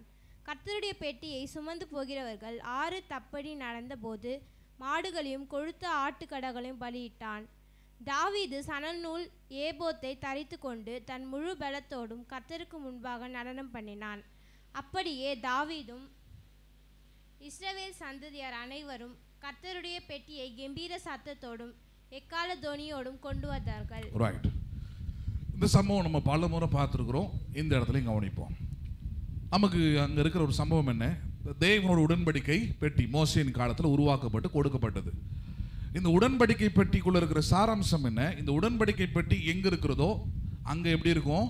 செழிப்பு இருக்கும், ஆசீர்வாதம் இருக்கும். தேவனுடைய பிரசன்னத்திற்கு அடையாளமானதான் உடன்படிக்கை பெட்டி. இது பிரசன்ஸ் ஆஃப் காட், அவ்வளோதான். தேவனோட பிரசன்னம் அங்கே இருக்குதுன்றதுக்கான அடையாளம் தான் உடன்படிக்கை பெட்டி. அதுக்குள்ள பல விஷயம் இருந்தது, அதுக்குள்ள போக தேவையில்லை. ஆனால் இது கொண்டு வர வேலையில் ஒரு இடத்துல ஒரு மனுஷன் தவறுதா தொடறான், செத்து போகிறோம். அதனால் இதை ஓபேத் ஏதோம்ன்ற ஒரு மனுஷன் வீட்டில் என்ன பண்ணுறாங்க, இதை வைக்கிறாங்க. வச்ச அந்த மனுஷன் பெரிய செழிப்பாயிடுறான். அந்த மனுஷன் என்ன பண்ணுறான்? பெரிய செழிப்பு ஆசீர்வாதத்துக்குள்ளே வரான். வந்தவொடனே தாவீது பார்க்குறான், ஓகே, கண்ணுடைய கோபம்லாம் அகன்று போயிட்டு அதனால தான் ஆசீர்வதிக்கிறாரு. இப்போ இந்த பெட்டி நம்முடைய தேசத்துக்கு வர வேண்டிய பெட்டி, ஆசீர்வதிப்பு கூடாரத்துக்குள்ளே வர வேண்டிய பெட்டி, நம்முடைய தேசம் ஆசீர்வாதமாக இருக்கணும். அதனால் அதை தூக்கி கொண்டு வர சொல்கிறான். அது தூக்குற சுமக்கிற லேவியர்கள் இருக்கிறாங்க, அவங்களும் தூக்கி கொண்டு வராங்க. வரும்போது பாருங்க, ராஜா முன்பதாக வருகிறார், பின்பதாக அந்த உடன்படிக்கையின் பெட்டி சுமந்து கொண்டு வருகிறார்கள். வரும்போது ஒரு சம்பவத்தை செஞ்சு விட்டுறான். இதை செஞ்சு விட்டுறான். அவன் அன்னிலிருந்து இன்னைக்கு வரைக்கும் ரொம்ப கான்ட்ரவர்ஷியலாக இருக்கிறது கிறிஸ்துவ சமுதாயத்தில் இந்த விஷயம்தான். என்ன விஷயம் அது? 13வது வசனம். கர்த்தருடைய பெட்டியை சுமந்து போகிறவர்கள் 6 தப்படி நடந்து மாடுகளையும் கொழுத்து ஆட்டுக்கடகாலையும் பலியிட்டான். தாவீது சணல் நூல் ஏபோத்தை தரித்து கொண்டு, எதை தரித்து கொண்டு? சணல் நூல் ஏபோத்தை தரித்து கொண்டு தன் முழு பலத்தோடும் கர்த்தருக்கு முன்பாக நடனம் பண்ணினான். இந்த இடத்துல தாவீது யாருன்னா ஆடு மேய்க்கிறவன்ல ஒரு ராஜா. யாரா இருக்கிறான் அவன்? இஸ்ரவேலின் ராஜா. ராஜாவுக்குற எல்லா அங்கிகளையும் எல்லா ஆடைகளையும் போட்டு கொண்டு நிற்கிறான். சகல அலங்காரத்தோடு இருக்கக்கூடிய ஒரு ராஜா. ராஜான்னா தெரியலையா? சகல அலங்காரத்தோடு இருக்கிறான் அவன். அப்படிப்பட்ட ஒருவன் கர்த்தருடைய உடன்படிக்கை பெட்டின்னு வரும்போது அவனுடைய ராஜ வஸ்திரங்கள் எல்லாவற்றையும் என்ன பண்ணிட்டான்? அவன் கழட்டி விட்டான். எதை கழட்டிட்டான் அவன்? ஏன்னா அவனுடைய மைண்ட் செட் கிளியரா இருக்குது. நான் ஜனங்களுக்கு தான் ராஜாவை தவிர யாருக்கு ராஜா கிடையாது? தேவனுக்கு ராஜா இல்லை. யாருக்கு ராஜா இல்லை? நான் தேவனுக்கு முன்பதாக இன்னும் நான் ஒரு மனுஷன் தான். தேவனுக்கு முன்னாடி நான் இன்னும் ஒரு சாதாரணமான மனிதன் தான் என்கிற அந்த செயலை செய்து காட்டுறான். இஸ்ரவேலுக்கு எவ்வளவு பேர் ரோல் மாடல் பாருங்க. ஒரு ராஜா இன்னைக்கு அது மாதிரிலாம் கிடைக்கிறது ரொம்ப கஷ்டம். ரோல் மாடலான ஒரு ராஜா அவன் என்ன காமிக்கிறான்? எப்பா கடவுள் ஒன்று ராஜாக்களை ஆசாரியராக உருவாக்கியிருக்கலாம். அது உன் குடும்பத்தில், உன் வேலை செய்கிற இடத்துல, உன் ஊரில், எல்லா இடத்துலையும் அதை வாழ்ந்து காட்டு. ஆனால் நீ கடவுளுக்கு முன்பதாக வரும்பொழுது உன்னுடைய மனம், உன் இறுதியும் எப்படி தாழ்மைப்பட வேண்டும்னா, நான் கர்த்தருக்கு கீழாக தான் இருக்கிறேன். கர்த்தருக்கு முன்பதாக நான் மனத்தாழ்மையாக இருக்க வேண்டியது அவசியம். எந்த விதத்திலையும் அவரை விட நான் பெரிய ஆள் என்ன பண்ணக்கூடாது, அந்த இடத்துல காண்பிக்கவே கூடாது என்பதில் தெளிவாக இருக்கிறான். அதனால் தன்னுடைய ராஜ உடையெல்லாம் கட்டிட்டு இந்த சணல் நூல் ஏபோத்துன்றது லேவியர்கள் போடக்கூடிய ஒரு உடை, ஆசாரியர்கள் போடக்கூடிய ஒரு உடை. அந்த உடையை கூட தூக்கி, ஒரு சாதாரணமான உடையை பாருங்க, அதை தூக்கி என்ன பண்ணிக்கிறான்? அதை போட்டுக்கொள்றான். போட்டுக்கிட்டு இன்னொரு விஷயம் நடக்குதுங்க. என்ன விஷயம் நடக்குதுங்க? தன் முழு பலத்தோடும், அடுத்த வார்த்தை என்ன பலத்தோடும்? நல்லதான் சொல்லுங்களேன். ஒரு ராஜா தன்னுடைய முழு பலத்தெல்லாம் பயன்படுத்த மாட்டார். என்னைக்குமே ராஜா பெருசா வேலையெல்லாம் செய்ய மாட்டார். எங்க போனாலும் சேரட் வண்டி தான். ஏன்னா அவருக்கு எனர்ஜி அவ்வளோ முக்கியம். எது முக்கியம் அவருக்கு? எனர்ஜியை வேஸ்ட் பண்ணாதவன் தான் ராஜா. நல்லா புரிஞ்சுக்கிடுங்க. The king never waste his energy in any level. எந்த விதத்துலையும் எனர்ஜி வேஸ்ட் பண்ணாமல் பார்த்துக்கிறது தான் யாரு? ராஜாவாக இருப்பான். சோம்பேறி கிடையாது. ஆனால் அந்த எனர்ஜியை வேற விதத்தில் என்ன பண்ணிடுவான்? அவன் செயல்படுத்தும். நைட் ஃபுல்லாக முடிச்சு ஏதோ ஒரு வேலை செய்யணுமா செஞ்சிருவான். புரியுதுங்களா இல்லையா? சிலவெல்லாம் பேசியே எனர்ஜி வேஸ்ட் பண்ணிடுவான். வீண் கதையை பேசிய, தேவையில்லாத கதையை பேசிய அவ்வளோ எனர்ஜி வேஸ்ட் பண்ணிட்டு உட்காந்துருப்பான். டயர்ட் ஆகிடுச்சுப்பா போய் படுக்கிறேன்னு பார்த்துருக்கீங்களா? என்ன பண்ணி கீழ்ச்சிட்டிங்கன்னு பார்த்தா வெறும் பேச்சு, வெறும் பேச்சு. நிறைய பேர் அப்படி தான் பாருங்க, கிறிஸ்தவர்கள் கூட சரி. அப்போ தேவையில்லாமல் டைம் என்ன பண்ணக்கூடாது, எனர்ஜி என்ன பண்ணக்கூடாது, வேஸ்ட் பண்ணக்கூடாது. நிறைய பேருக்கு வேஸ்ட் ஆஃப் எனர்ஜி எங்கே நினைக்கிறாங்கன்னா, பாடுறதுல, துதிக்கிறதுல, கை தட்டுறது தான் வேஸ்ட் ஆஃப் எனர்ஜின்னு நினைக்கிறான். இங்கே வந்து பாட்டுக்கிட்டு பாடி கையெல்லாம் தட்டி சத்தமாக பாடிட்டா வீட்டுக்கு போனால் ஒரே டயர்டாக இருக்குது, எந்த வேலையும் செய்ய முடியல. ஒரு அம்மா அப்படி சொல்லி சர்ச்சுக்கெலாம் வந்துட்டு போனால் டயர்ட் ஆகிடுது பிரதர், தோசை செய்ய முடியலன்னுச்சு. எது செய்ய முடியும் அதுக்கு? அதான் நினச்சிக்கிட்டேன், இதுங்களுக்கெல்லாம் நான் என்ன பண்ணுறது ஆண்டவரே? உம்மை பாடி துதிக்கிறத விட, உம்மிடத்தில் வந்து எனர்ஜியை செலவு பண்ணுறத விட எது முக்கியமாக இருக்குது இதுக்கு? இங்கே பாடி கைத்தட்டி எல்லாத்தையும் பண்ணிட்டா எது செய்ய முடியலையா? தோசை செய்ய முடியலன்னு ஃபீல் பண்ணிச்சு ஒரு நாள். அதான் சொன்னீங்களே, போகும்போது என்ன பண்ணுற, தோசையை நான் கூட என்ன பண்ணுறேன், சுட்டு கொடுக்குறேன், தயவுசெய்து என்ன பண்ணு, வாயை திறந்து பாடு, கையை தட்டு, குரலை உயர்த்து. புரியுதுனா இல்லையா? யூஸ் எனர்ஜி வேற, வேஸ்ட் எனர்ஜி வேற. நான் சொல்கிறேன், நீங்கள் தேவனுடைய சமூகத்தில் உங்களுடைய எனர்ஜி என்ன பண்ணணும்? நீங்கள் பயன்படுத்த வேண்டும். என்ன பண்ண வேண்டும்? நீங்கள் முழு பலத்தோடு பயன்படுத்த வேண்டும். அப்படி பயன்படுத்த வேண்டும், முழு பலத்தோடு பயன்படுத்த வேண்டும். சமீப காலமாக நம்ம சபையில் அப்படிலாம் பார்க்க முடியல என்னால். இதே சபையில் சில காலகட்டங்களுக்கு முன்பதாக நான் பார்த்துருக்குறேன். முழு பலத்தோடு கை தட்டுற ஆளுங்களை பார்த்துருக்குறேன், துதிக்கிற ஆளுங்களை பார்த்துருக்குறேன், வாயை தந்து பாடுற ஆட்களை, விசுவாசிகளாக இருந்திருக்கிறாங்க இந்த சபையில். இன்றைக்கெல்லாம் வந்து ரொம்ப டீசென்ட் ஒர்ஷிப் ஆகிடுச்சு.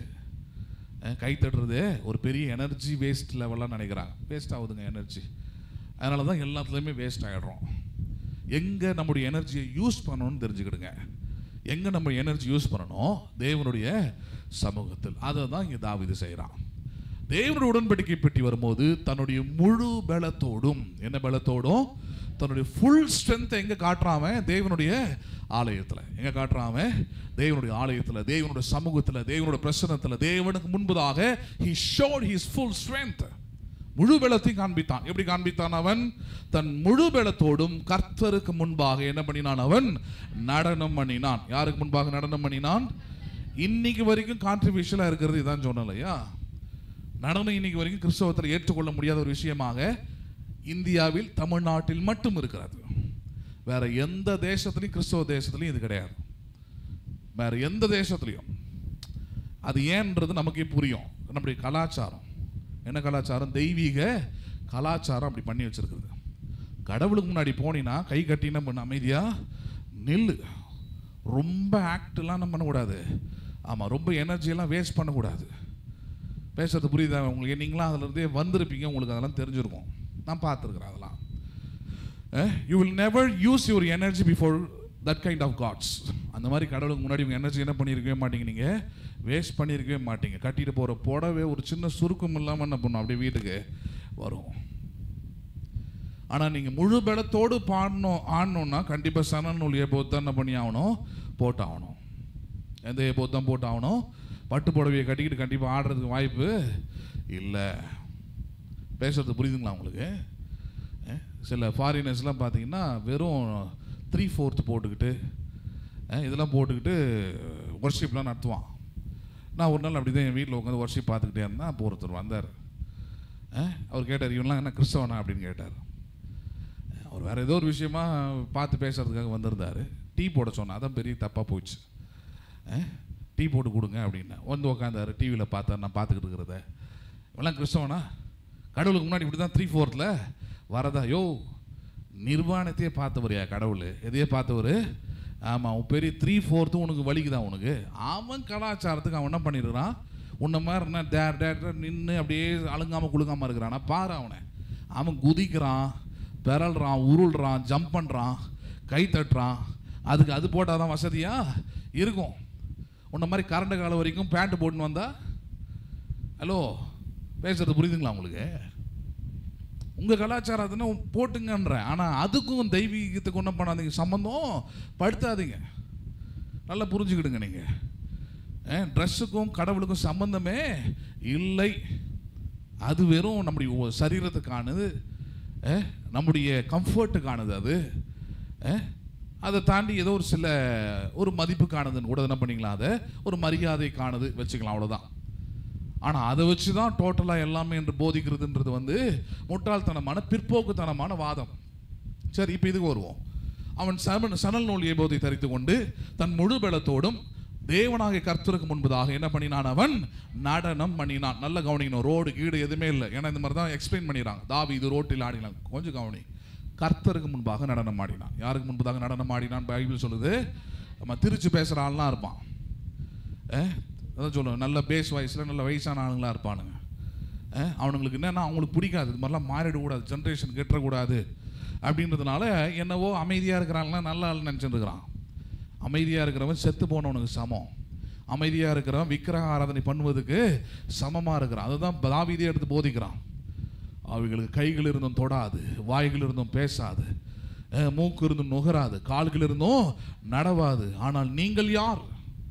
சங்கீதம் அற்புதமான சங்கீதம் பாருங்க. உனக்கு கையை கொடுத்துருக்கிறார், நல்ல தட்டு. காலை கொடுத்துருக்கிறார், நல்ல நடனம் ஆடு. Express your natural value to the worship of God. உன்னுடைய இயற்கையை கடவுளை உனக்கு எப்படி ஆராதிக்கணும்னு தோணுதோ அப்படி என்ன பண்ணு, கடவுளை ஆராதி. அதை தான் கடவுள் பார்க்குறாரு. அதை சிலவன் பார்த்து கிண்டல் பண்ணலாம், சிலவன் வேடிக்கை பார்க்கலாம். அவன் ஒரு மூளை வளர்ச்சி இல்லாத ஒரு ஆள். ஆராதனையில் ஒருத்தன் வேடிக்கை பார்த்துக்கிட்டு இருக்கிறான், அதை பார்த்து சிரிக்கிறாங்க, அது கிண்டல் பண்ணுறாங்கன்னா பாவம், அவங்களுக்கு ஏதோ சம்திங்கு ப்ராப்ளம் சுற்றிக்கிட்டே இருக்குதுன்னு அர்த்தம். நிற்கலை. அதுங்க அது மாதிரி இந்த சுற்றுற ஆளுங்க பார்த்து ஏதோ பார்க்குறாங்க, கிண்டல் பண்ணுறாங்கன்றதுக்காக நீங்கள் என்ன பண்ணிடக்கூடாது. ஆமாம், ஐயோ நான் கடவுளை ஆராதிக்கிறது கொஞ்சம் குறைச்சிக்கிறேன். இல்லை, your worship should come naturally. எப்படி வர வேண்டும்? அது உங்களுடைய ஆராதனை, கடவுளை துதிக்கிற விதம் என்பது முழு பலத்தோடும் அது இயற்கையாகவும் இருக்க வேண்டும். பாருங்க, it should not be artificial. சரி, தாவீது அப்படி தான் செய்கிறான். தன் முழு பலத்தோடும் கர்த்தருக்கு முன்பதாக நடனம் ஆடினான். சரி, அடுத்த வார்த்தை என்னது? 15. அப்படியே தாவீதும் இஸ்ரவேல் சந்ததியார் அனைவரும் கர்த்தருடைய பெட்டியை கம்பீர சத்தத்தோடும், என்ன சத்தத்தோடும்? ரொம்ப அதிகமாக அது உள்ள போக விரும்பல நான். ஒரு அன்பு ஒரு ஆள் மேலே அதிகமாக இருந்ததுன்னா இந்த செயல்கள் எல்லாமே இருக்கும். அதான் சொல்ல வரேன். எது இப்படி என்ன இருக்கும் அங்கே? இந்த செயல்கள் எல்லாமே இருக்கும். இந்த ஏர்போர்ட்லலாம் சில சம்பவங்களை பார்க்கலாம் நீங்கள். 7 வருஷம் 8 வருஷம் 10 வருஷம் 15 வருஷம்லாம் தங்களுக்கு பிடிச்ச நபரை பிரிந்து வாழ்ந்திருப்பாங்க. குடும்பத்தாரோ யாரோ ஒருத்தவங்க ஒரு 15 வருஷம் திருப்பி வராருன்னா மற்றவங்களாம் பார்த்தீங்கன்னா அப்படியே நின்று வேடிக்கை பார்த்துக்கிட்டு இருப்பான். செல்ஃபோனை வச்சு இப்படி நின்றுக்கிட்டு இருப்பான். வந்தவுடனே அப்படியே அவர் வரது என்ன பண்ணுவோம், ஃபோட்டோ வீடியோ எடுப்போன்ட்டு அதில் ஒரு சிலர் மட்டும் பார்த்தீங்கன்னா எதை மேலே அவங்க எங்கே வராங்க பார்த்துக்கிட்டே இருப்பாங்க. தூரத்தில் வரும்போதே பார்த்தீங்கன்னா எகிரி குதிச்சு ஓடி போய் துள்ளி குதிச்சு இவங்க நிற்கிறாங்க, அவங்க நிற்கிறாங்க, அவங்க பார்க்குறாங்க, அதெல்லாம் பார்க்குறதே இல்லை. The express their joy and the love, அவ்வளோதான். அவங்களுடைய அன்பின் அந்த அடையாளத்தை சந்தோஷமாக என்ன பண்ணுறாங்க, அதில் வெளிப்படுத்திடுறாங்க, அவ்வளோதான். அதுதான் கடவுளுக்கு முன்னாடியும் கடவுள் எதிர்பார்க்கிறார். ஆராதனைனா என்ன, நான் கடவுள் மேலே வைத்திருக்கிற அன்பை என்னுடைய சந்தோஷத்தின் வெளிப்பாடை நான் என்ன பண்ணுறேன், எல்லாவற்றிலும் வெளிப்படுத்துகிறேன். அது நடனமாக வெளிப்படுத்துகிறேன், பாடலாக வெளிப்படுத்துகிறேன், குதிக்கிறதுல வெளிப்படுத்துகிறேன், கை தட்டுறதுல வெளிப்படுத்திடுறேன். But I will show from my full heart, அவ்வளோதான். என்னுடைய முழு உள்ளத்தோடும் முழு பலத்தோடும் கடவுளை என்ன பண்ணுறேன், நான் ஆராதிக்கிறேன், அவ்வளோதான். That is the gratitude of the first level of love. நான் தேவனை முதல் நிலையிலிருந்து அன்பு கூறுகிறேன் என்பதற்கான அடையாளம் அந்த ஆராதனை தான். இதே தான் தாவீதும் அவனோடு இருந்த மற்ற ஜனங்களும் செய்கிறார்கள்.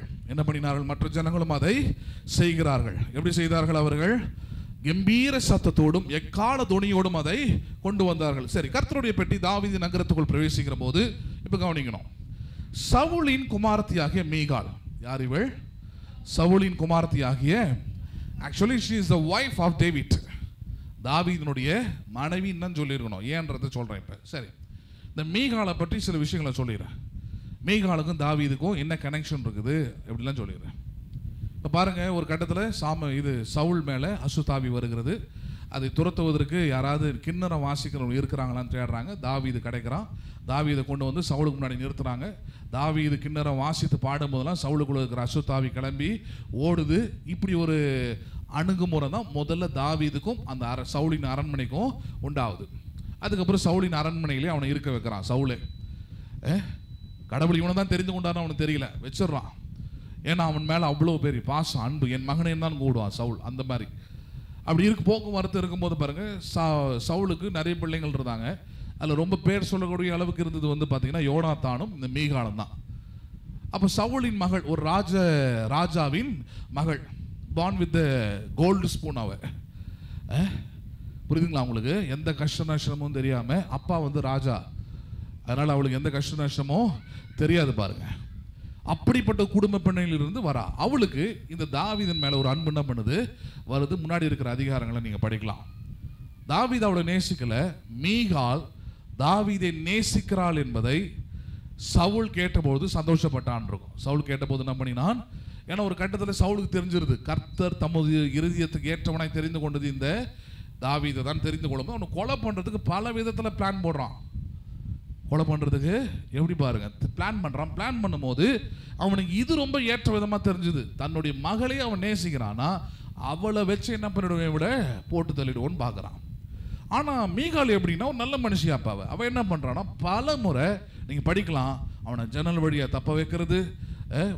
ஒரு பக்கத்தில் யோனத்தான் உதவி செஞ்சால், இன்னொரு பக்கம் மீகாள் நேசித்த நாள் முதற்கொண்டு, தாவீதை நேசித்த நாள் முதற்கொண்டு, ஏன்னா தனக்கு அவன் கணவனாக வரணுன்றதுக்காக, அவனை எப்படியாவது அப்பாவை கையிலிருந்து தப்பி வைக்கணுன்றதுக்காக பல முறை தாவீதுடைய பிராணனை, உயிரை மீகாள் என்ன பண்ணினால், காப்பாற்றினாள்.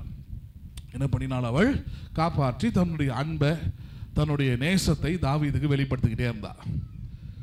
அப்போ ஒரு கட்டத்தில் அதை சொன்னாலே, இவன் ஒரு பக்கம், அப்பா ஒரு பக்கம் என்ன பண்ணுறான்னா, எப்படியாவது மாட்டை வச்சு கதையை முடிக்கணும்னு பார்க்குறான். அப்போ கடவுளை தான் நன்மையை மாற்றுறார். எப்படி ஒரு கட்டத்தில் சவுல் யோசிக்கிறார், சரி தன் மகளை வச்சு எப்படி முடிக்கிறது. என்ன சொல்கிறாரு, இந்த பெலிஸ்தியர் ரொம்ப அமங்கலம் பண்ணிக்கிட்டு இருக்கிறாங்க. கோலியாத்துக்கு அப்புறம் ஒரு பிரச்சனை வருது. இந்த பெலிஸ்தியர் ரொம்ப பிரச்சனை பண்ணிக்கிட்டு இருக்கிறாங்க. ஸோ இந்த பெலிஸ்தியரை போட்டு தள்ளுறவங்க யாரோ, அது போட்டு தள்ளுறது எப்படி கொண்டு வரான்னா, பெலிஸ்தியருடைய 100 ஆண்களின் நுனித்தோலை யார் கொண்டு வராங்களோ அல்லது விருத்த சேதனம் பண்ணுகிறார்களோ அவர்களுக்கு என் மகள் என்ன பண்ணுவேன், திருமணம் செய்து மீகாலை திருமணம் செஞ்சு கொடுப்பன்றான். யாருமே வரமாட்டேன்றாங்க. ஏன்னா பெலிஸ்தர்கிட்ட போனால் கண்டம்னு தெரியும். ரெண்டாவது, மீகாள் தாவீதை விரும்புகிறானு தெரியும். அப்போ தாவீது முன் வரான். நான் போய் என்ன பண்ணுறேன், நான் பெலிஸ்தர்களை நீர் சொன்ன மாதிரியே செய்கிறேன்னு போகிறான். போகும்போது நடக்கிற சம்பவம் தான் என்ன, இவன் போய் அவனுக்கு இன்றைக்கி அது ஃபோன் இருக்குது, அன்னைக்கு மெசேஜ் அனுப்பிச்சிட்டான். அப்படியே இருக்குது பைபிளில். என்ன பண்ணிட்டான், அவன் பெலிஸ்தருக்கு ஆலோட்டிகள் மூலமாக அனுப்பிச்சிட்டான். இது மாதிரி தாவீதுன்னு ஒருத்தன் வரான், உங்களுடைய 100 பேரோட நுனித்தோலை கொண்டு வரேன்னு சொல்லிட்டு சவால் விட்டுட்டு வந்துட்டு இருக்கிறான், போட்டு தள்ளிடுங்க. ஒரே ஆளாக வரான். என்ன பண்ணுறங்க, அவனை போட்டு தள்ளிடுங்கன்னு ஃபோன் பண்ணி சொல்லிட்டான். அந்த காலத்துலேருந்து இந்த காலத்து வரைக்கும் லவ் பண்ணிங்கன்னா அப்படி தான் இருப்பானுங்க போல இருக்குது. போட்டு தள்ளுறதுக்கு பிளான் கொடுத்துட்டான். நம்ம சினிமாவில் தான் இதெல்லாம் பார்த்துருப்போம். பொண்ணோட அப்பா இப்படிலாம் பண்ணுறாரு, இங்கே அப்படி நடக்குது. போகிறான் தாவீது, போகிறான், கடவுள் அவங்க கூட இருக்கிறாரு. சொன்னபடி 100 பேரையும் கொன்று போட்டு அவங்களுடைய நுனித்தோலை என்ன பண்ணிடுறான், கொண்டு வந்து சவுலுக்கிட்ட காமிச்சிடறான். முடிஞ்சுதுங்க அப்படின்ட்டு. வேறு வழியே இல்லை சவுலுக்கு. இப்போ இருந்த ஒரு ஆப்ஷனும் முடிஞ்சு போச்சு. எல்லாருக்கு முன்னாடி வேற சொல்லியாச்சு, பண்ணுறவனுக்கு என் மகளை கொடுக்குறேன்னு வேற சொல்லியாச்சு. இப்போ கல்யாணம் பண்ணி என்ன பண்ணிடுறான், கொடுத்துட்றான். இதுக்கு முன்னாடி ஒரு கேவலமான ஒரு வேலையும் பார்க்குறான் சவுல். அதுக்கு முன்னாடி இருக்கிற அதிகாரத்தில் படிக்கலாம். இன்னொருத்தனுக்கும் இவனை நியமிச்சிடறான். யாருக்கும் நியமிச்சிடறான் இவனை, மீகால இன்னொருத்தனுக்கும் என்ன பண்ணிடுறான், அவனை நியமித்து விடுகிறான். எப்படி பாருங்க, ஒரு பெண்ணுக்கு 2 ஆண்கள் மேலே சிந்தனை இருந்தால் எப்படி இருக்குமோ அந்த சிந்தனையை கொண்டு வந்துடுறான் அவன். ஸோ அதனால் அவளால் என்ன பண்ண முடியலன்னா, தாவீதை உண்மையாக நேசித்தவ தான், அவளை பலமுறை காப்பாற்றின அதே மீகால் தான். இப்போ அவளை எந்த லெவலில் பார்க்க முடியுதுன்னா, தாவீது ஒரு ராஜா, என் புருஷன் யார், ஒரு ராஜா, அவரை கல்யாணம் பண்ணிக்கிட்டால் நல்ல கௌரவமாக இருக்கலாம். அப்பா வீட்டில் இருந்த அதே வசதியை நம்ம மறுபடியும் என்ன பண்ணலாம், இங்கே தொடரலாம் அப்படின்ற அந்த எண்ணத்தோடு தாவீதோடு கூட வாழ்க்கை நடத்த வந்தவ தான் இந்த மீகால். இந்த மீகால் பாருங்க, இவ தான் இப்போ ஒரு சம்பவம் இங்கே நடக்குது. என்னது, இவ கல்யாணம் பண்ணி இருக்கிறது வந்து தாவீதை முழுமையாக நேசித்து அல்ல, தாவீதுடைய முழு அந்த ஆவிக்குரிய வாழ்க்கையும் ஏற்றுக்கொண்டும் அல்ல. அவள் ஏற்றுக்கொள்வதெல்லாம் அவனுடைய ராஜா என்கிற தகுதியை, அந்த பதவியை, அந்த அதிகாரத்தை, அந்த ஆளுமையை, அந்த மகிமையை தானே பண்ணியிருக்கிற. அவள் கல்யாணம் பண்ணுறாங்க. நீங்கள் நிறைய பேர் பண்ணுறாங்க இல்லையா அந்த மாதிரி. யாரை கல்யாணம் பண்ணுறேன்னா, டாக்டரை கல்யாணம் பண்ணுறேன், மனுஷனை கல்யாணம் பண்ணல ஆக மொத்தம். நீ ஹலோ இன்ஜினியரை கல்யாணம் பண்ணுறேன், வேலை போயிடுச்சுன்னா இன்ஜினியருக்கு வேலை போயிடுச்சு, வேறு எந்த வேலைக்கும் போக முடியாது, செக்யூரிட்டி வேலைக்கு தான் போகிறாரு அப்படின்னா இப்போ என்ன பண்ணுவேன், கண்டிப்பாக அவருக்கு டாட்டா பை பை தான். ஏன்னா நான் கல்யாணம் பண்ணது யாரை, இன்ஜினியரை தான் கல்யாணம் பண்ண, வாட்ச்மேனை இல்லை. பேசுறது புரியுதுங்களா உங்களுக்கு? மீகாலுடைய மைண்ட் செட் இப்போ அதுதான். நான் ஒரு ராஜாவை தான் கல்யாணம் பண்ணேன். அவன் எப்பவுமே எல்லாருக்கும் முன்னாடி ஒரு கெத்தா ஒரு ராஜா மாதிரி தான் என்ன பண்ணணும், அவன் இருக்கணும். ஆனால் இப்போ முதல்ல அவன் ஒரு விஷயத்தை, தன் தகப்பனிடத்துல பார்க்காத ஒரு விஷயத்தை தாவீதிடத்துல பார்க்குறான். ராஜானா இப்படியும் இருப்பான்றத எதை பார்க்குறான், கடவுளுக்கு முன்பதாக தன்னுடைய ராஜ வஸ்திரங்களை, தன்னுடைய ராஜா என்கிற அடையாளத்தெல்லாம் எடுத்து போட்டுட்டு ஒரு சாதாரணமான ஒரு மனுஷனாக சணல் நூல் ஏபோத்தை தரித்து கொண்டு என்ன பண்ணுகிறான், அவன் தேவனுடைய உடன்படிக்கை பெட்டிக்கு முன்பதாக முழு பலத்தோடும் நடனம் பண்ணுகிறதை பார்க்கிறாள். என்ன பண்ணுகிறதை பார்க்கிறாள் அவள்? ஆமாம், இந்த ஊருக்காரியாக இருந்திருப்பா. நீங்கள் ஃபாரினில் போய் நடனம் பண்ணீங்கன்னா அவங்கள பயங்கரமாக என்கரேஜ் பண்ணுவாங்க, கை தட்டுவாங்க, விசில் அடிப்பாங்க. இந்த ஊரில் நடனம் பண்ணிங்கன்னா, அதுவும் சர்ச்சிலெலாம் ஆடினீங்கன்னா பின்னி பிச்சு பெடல் எடுத்துருவாங்க. எப்படி ஆகும்ட்டு கேவலமாக வர பார்ப்பானுங்க. ஏன்னா அந்த மாதிரி ஒரு புத்தியில் வளர்றானுங்க. பாவம், இன்னும் வளர வேண்டியது நிறைய இருக்குது இவனுங்க. அதுதான் சொன்ன, வளர வேண்டியது நமக்கு நிறைய இருக்குது. இந்த பிற்போக்கான ஆளுங்களுடைய எந்த விஷயத்தையும் நம்ம சர்ச்சிலையோ நமக்குள்ளேயோ நம்ம விடுறது கொண்டு வரவே கூடாது. நீங்கள் தான் மாறணும், முற்போக்கோடு என்ன பண்ணணும், மாறணும். பேசுறது புரியுதுங்களா இல்லையா உங்களுக்கு? ஆமாம். அப்போ இந்த இடத்துல தாவீதுடைய அடையாளத்தை அவள் பார்க்குறா. என்ன அடையாளம் இது? ஆவிக்குரிய அடையாளம். The real identity of a king. ராஜ வஸ்திரத்தை துறந்து எல்லா ஜனங்களுக்கு முன்பதாகவும் மகிமையோடு இருக்க வேண்டியவன் தன்னுடைய மகிமையை துறந்து தேவனுக்கு முன்பதாக தாழ்மையாய் நடனம் ஆடுகிறத பார்த்த உடனே அவளுக்குள்ள ஒரு விதமான எரிச்சலும் கசப்பும் கோபமும் பொறாமையும் ஒரு விதமான அவலட்சணமான எண்ணம் அவளுக்குள்ள வருகிறத நம்ம பார்க்குறோம். என்ன பண்ணினாள் அவள்? இப்போ பார்ப்போம். 16ஆம் வசனம். கர்த்தருடைய பெட்டி தாவீதின் நகரத்துக்குள் பிரவேசிக்கிற போது சவுலின் குமாரத்தியாகிய மீகால் பலகனை வழியாய் பார்த்து தாவீது ராஜா கர்த்தருக்கு முன்பதாக என்ன பண்ணினான்? எப்படி நடனம் பண்ணினானா?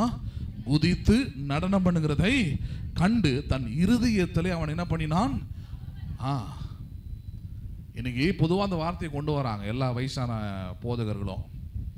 என்னது, இந்த டான்ஸ் ஆடுறவனெல்லாம் பின்பற்றாதீங்க, நம்ம ஒன்று பின்பற்றுங்கன்னு சொல்லலாம் அவனை. ஆனால் அப்படி இருக்கிறவன் தப்பு தான் செய்வான்னு கொண்டு வரீங்க பாருங்க, அதான் முட்டாள்தனம். Don't preach and don't teach like that to the peoples. உங்களுக்கு வெயிட் அதிகமாகிடுச்சு, உங்களால் குதிக்கவும் முடியாது, ஆடவும் முடியாது.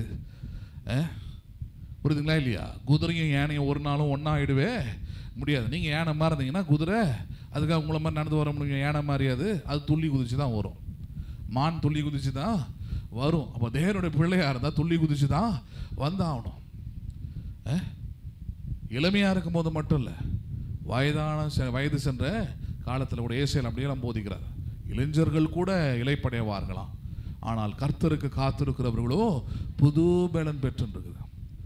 பேசுறது புரியுதுங்களா? எவ்வளோ சில சபைகள்லாம் பார்த்துருக்குறேன் நான். வயசான அம்மாவாக இருக்கும், பாட்டு அப்படி பாடும், பல்லே இருக்காது, பைபிள் அப்படி படிக்கும் சத்தமாக, ஒரு வார்த்தை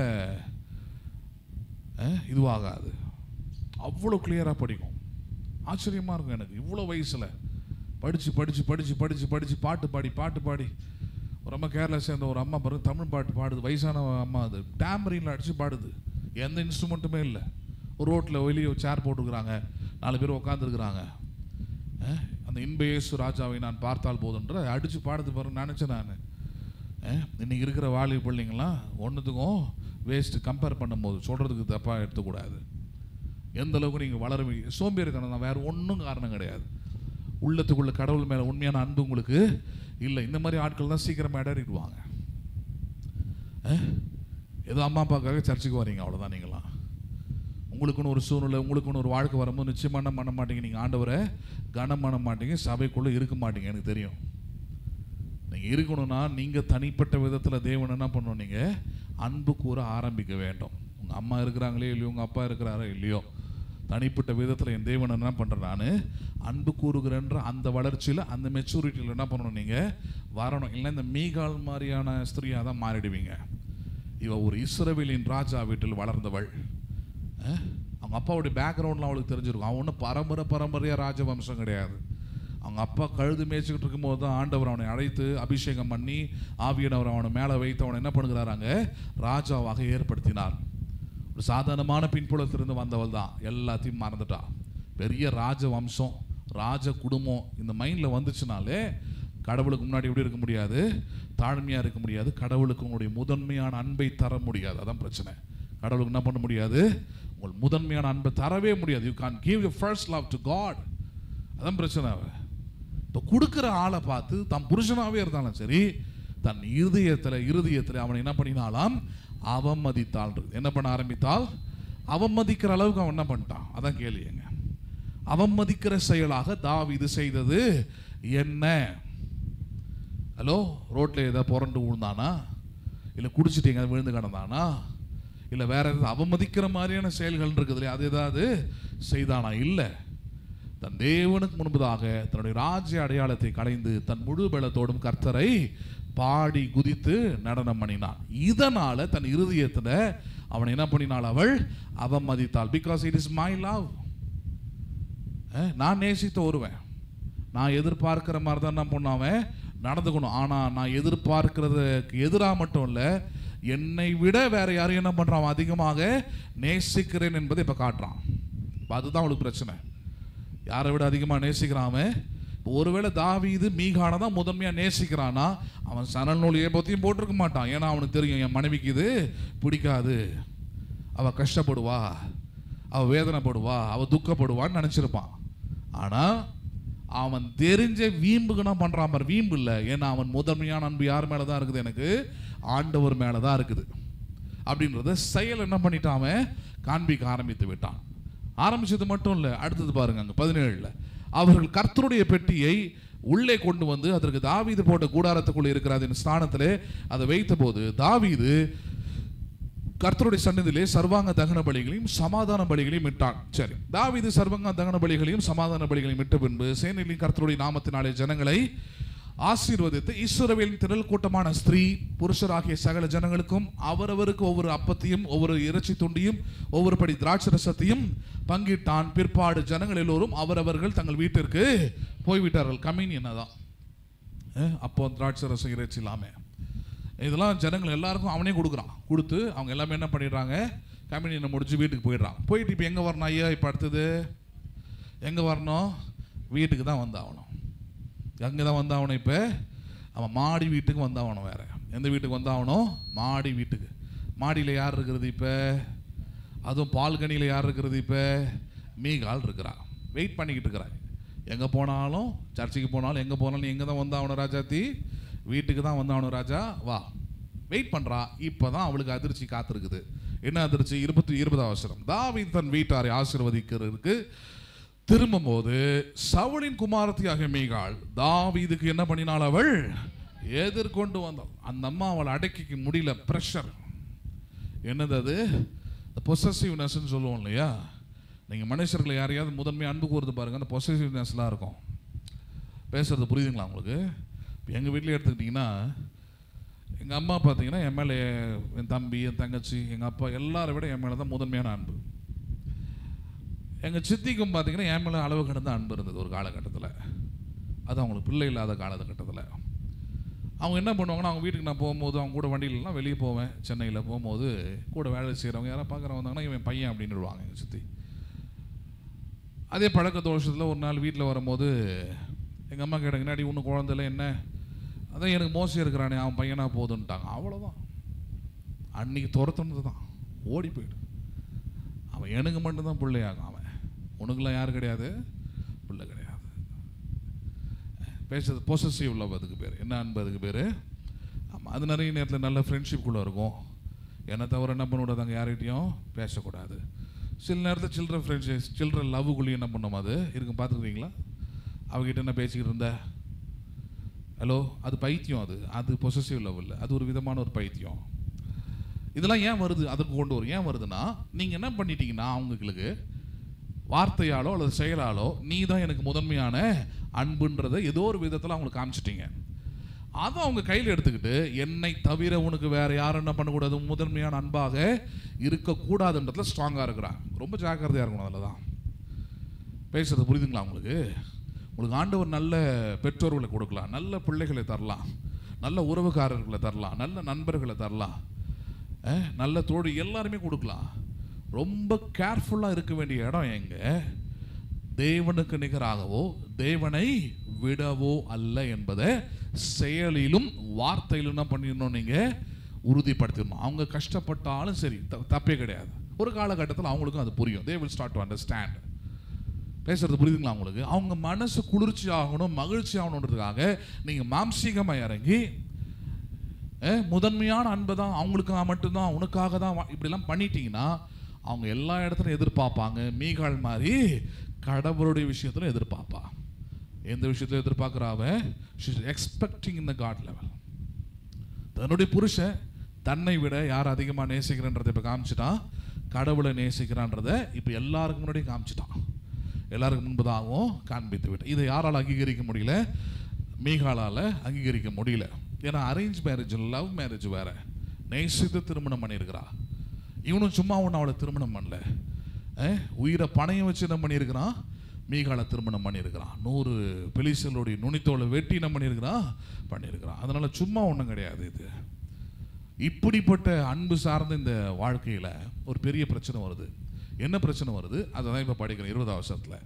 தாவீது தன் வீட்டாரை ஆசீர்வாதத்துக்கு திரும்பும் போது சவுலின் குமாரத்தியாக மீகாள் தாவீதுக்கு எதிர்கொண்டு வந்து, அற்ப மனுஷரில் ஒருவன் தன் வஸ்திரங்களை கழற்றி போடுகிறது போல. எப்படிப்பட்ட மனுஷர்களில்? ஆமாம், இந்த சமஸ்கிருதம் படித்த ஆளுங்க இதெல்லாம் டிரான்ஸ்லேட் பண்ணதுனால ரொம்ப டீசெண்டாக ஆக்வர்டாக இல்லாமல் தொட்டும் தொடாமல் பட்டும் படாமல் அதில் பண்ணியிருக்கிறாங்க. அது ஒரிஜினல் இருந்து விளக்கம் கொடுத்தீங்கன்னா பயங்கரமாக இருக்கும்.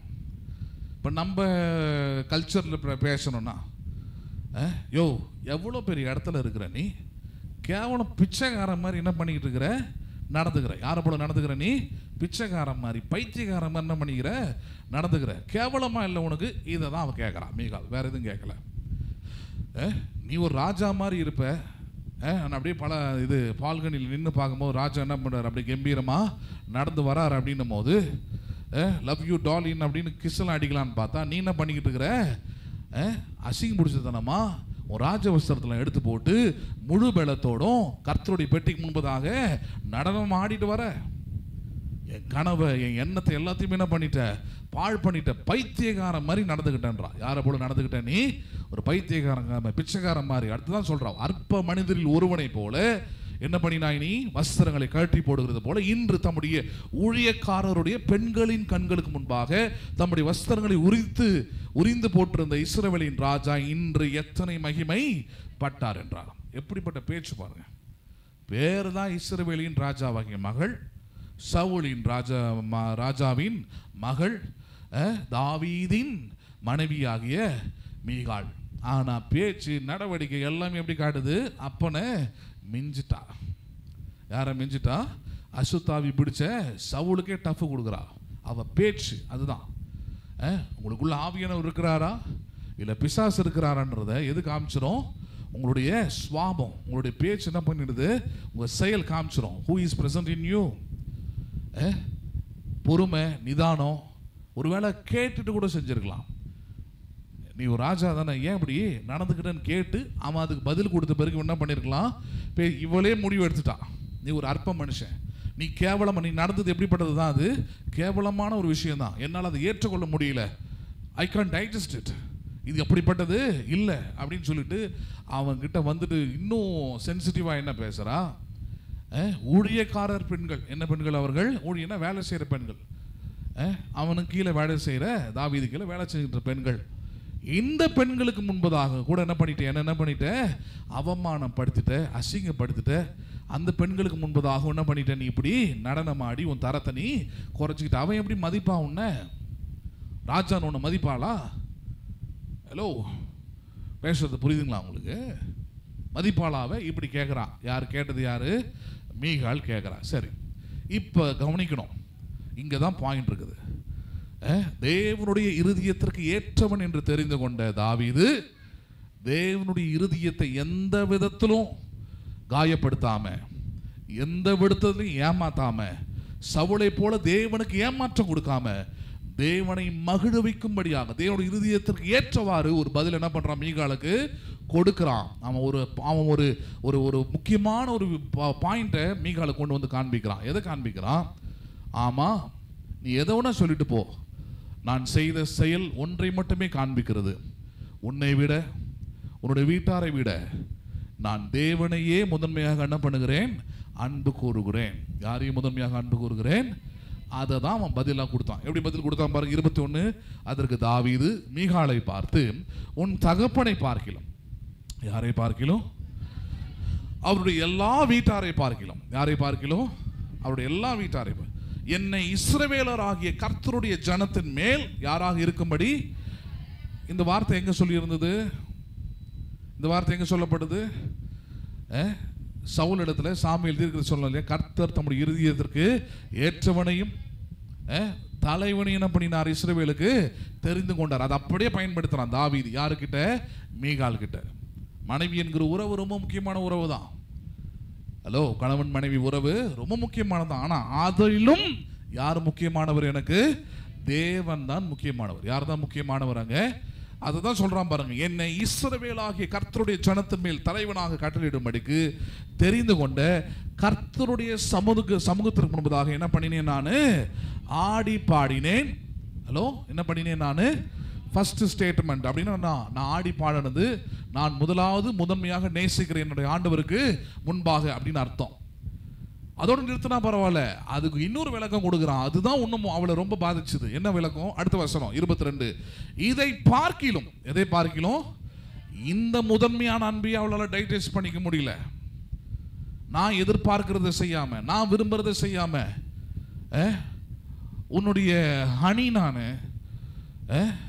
ஹலோ, உன்னுடைய ஹனி நான், உன்னுடைய லவ் நான், உன்னுடைய செல்லம் நான், உன்னுடைய அன்பு நான், உன்னுடைய எதிர்காலம் நான் விரும்புறதை நீ செய்யாம இப்படிப்பட்ட ஒரு வேலையை செஞ்சுட்டு வந்திருக்கிற. எப்படிப்பட்ட வேலையை? கடவுளை முதன்மையாக அன்பு கூறுகிற செயலை செஞ்சுட்டு வந்த. இது என்ன டைஜஸ்ட் பண்ணிக்க முடியல அப்படின்னா அடுத்தது நறுக்குன்னு ஒன்று மண்டையில் வைக்கிற மாதிரி ஒரு வார்த்தையை கொடுக்குறான். என்ன வார்த்தை அது?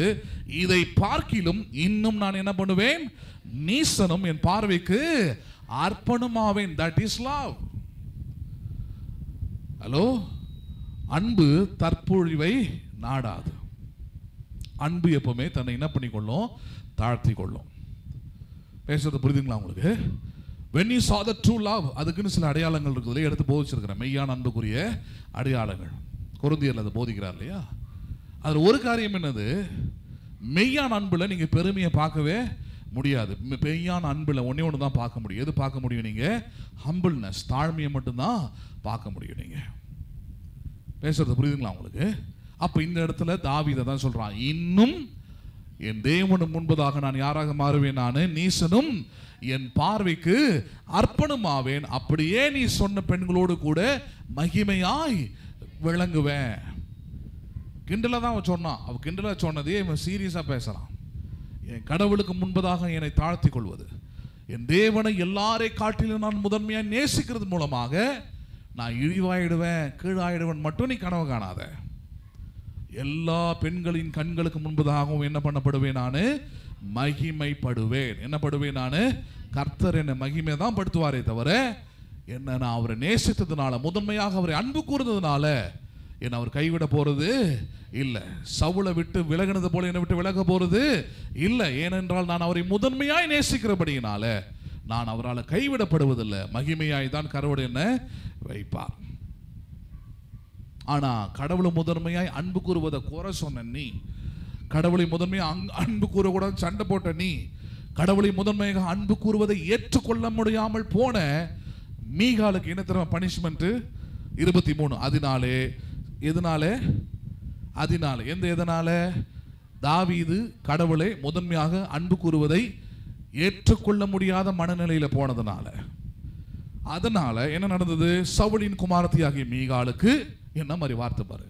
சவுலின் குமாரத்தியாகிய நீ ராஜா வீட்டு பிள்ளையா கூட இருக்கலாம், ஆனா கடவுளுடைய அன்புல நீ மோதனினா இது நடக்கும். எது நடக்கும்? அவள் மரணம் அடையும் நாள் மட்டும் என்ன இல்லாமல் இருந்தது? பிள்ளை இல்லாமல் இருந்தது. மலடின்ற பேர். ராஜா வீட்டு பெண்ணா இருந்தாலும் உனக்கு என்ன இல்லை? மகிமை இல்லை. நீ மலடி தான். எவ்வளோ கேவலம் பாருங்க. இன்னைக்கு அதெல்லாம் கொஞ்சம் பெருசாக பார்க்கறதில்ல. ஒரு காலத்தில் அது பெருசாய் கல்யாணம் ஆச்சுன்னா கல்யாணம் ஆனது கேட்பாங்க. விசேஷமா 3 மாதம் ஆயிடுச்சு, 6 மாதம் ஆயிடுச்சு, 1 வருஷம் ஆயிடுச்சு, 1 வருஷம்லாம் ஆயிடுச்சு. குழந்தையே இல்லைன்னா பிரித்து மேய்ஞ்சிருவாங்க நம்ம ஆளுங்க ஒரு காலகட்டத்தில். இப்போல்லாம் பிளான்டு லைஃப்ன்றதுனால அதெல்லாம் நாங்கள் பார்த்துக்குறோம், நீ என்ன பண்ணு வேலையை பார்ப்போ அப்படின்னா. இப்போல்லாம் 10 வருஷம் ஆனாலும் ஒன்றும் கேட்குறது இல்லை. அன்றைக்கெல்லாம் அப்படி கிடையாது. அது இல்லைன்னா மிகப்பெரிய அவமானம், மிகப்பெரிய அசிங்கம் ஒரு பெண்ணுக்கு. அவளை யாருமே மதிக்க மாட்டாங்க. ஏன்னா அவளுக்கு எந்த சந்ததியும் கிடையாது பாருங்க. அவளுக்கு ஒரு மிகப்பெரிய சாபத்தின் அடையாளம் தான் எனது பிள்ளை இல்லாமல் இருக்கிறது. இது எதனால் வந்துச்சு அவளுக்கு? அதங்க உனக்கு எதனால் வந்துச்சு? இது சவுலின் குமாரத்தியாக மீகாலுக்கு இந்த நிலைமை எதனால் வந்துச்சு? தேவனை முதன்மையாக அன்பு கூறுவதை அவளால் என்ன பண்ண முடியல? ஏற்றுக்கொள்ள முடியலன்னு மட்டும் இல்லை, அதை நிராகரித்தாள். என்ன பண்ணினாள்? அதை இந்த வார்த்தையெல்லாம் தாவீது சொன்ன பிறகு அவளும் கூட சேர்ந்துருக்கணும், ஜாயின் பண்ணியிருக்கணும் அந்த ரைம்ஸில். நான் உன்னை உண்மையாக நேசிக்கிறதுனால நானும் உன்னை போலவே உன் தேவனாகிய கர்த்தர் முன்பதாக, அவர் எனக்கும் தேவனாக இருக்கிறாரு, அவர் முன்பதாக நானும் நேசனாவேன். நம்ம 2 பேரும் சேர்ந்து அவரை முதன்மையாக என்ன பண்ணலாம்? அன்பு கூறலான்னு வந்திருந்தான்னா அவள் வாழ்க்கை கட்டப்பட்டிருக்க வாய்ப்பு இருக்குது. இல்லை என்ன மட்டும்தான் அது முக்கியமாக. அவர் என்ன பண்ணக்கூடாது? கண்ணில் பார்க்க முடியாத ஒரு கடவுளுக்கு ஒரு முதன்மையான அன்பை கொடுப்பியா? உள்ளத்திலிருந்து கொடுப்பியா? கண்ணுக்கு முன்னாடி என்ன பார்க்குறிய? நான் ஒன்றும் சோறு செஞ்சு போடுறேன், என்னால் தானே உனக்கு கௌரவம்னு நினைக்கிறா. ஒரு இழிவான ஒரு செயல் தான் பத்சேபாளோட இருந்தது அவன். ஆனால் அவளை கொண்டு தான் பாருங்க மகிமையான ஒரு வாழ்க்கை என்ன பண்ணார் கடவுள் தாவீதுக்கு உருவாக்குறாரு. நினச்சி கூட பார்த்துருக்க மாட்டான் எவனும். முடிஞ்சதுன்னு நினச்சாங்க நிறைய பேர். போய் பத்சேபாவில் போயிட்டு என்ன பண்ணுறான்? இவன் கல்யாணம் பண்ணுறான். இதுக்கப்புறம் தாவீதோட வாழ்க்கை முடிஞ்சுது, அவன் ராஜாவாக இருக்க முடியாது, அசிங்கம் தான், அவமானம் தான் நினைக்கிறான். பார்த்தா அவனுக்கு பிறக்கிற பிள்ளை தான் யார்? சாலமன். பத்சேபாலுக்கும் தாவீதுக்கும் பிறக்கிற பிள்ளை. அவனை தான் ஆண்டவர் கொண்டாந்து மிகப்பெரிய ஞானியாக என்ன பண்ணுறாரு? ராஜாங்கத்தில் அமர வைக்கிறாரு. யோனத்தானுக்கு எது இல்லாமல் போச்சோ, சவுல் எதை தன் கண்களால் பார்க்க முடியாமல் போச்சோ, தாவீதை கண்கூடாக பார்க்க செய்தார், தன்னுடைய மகன் ராஜாவாக இருப்பது. ஏன்னா தாவீது தான் ஏற்படுத்துகிறான் சாலமனை.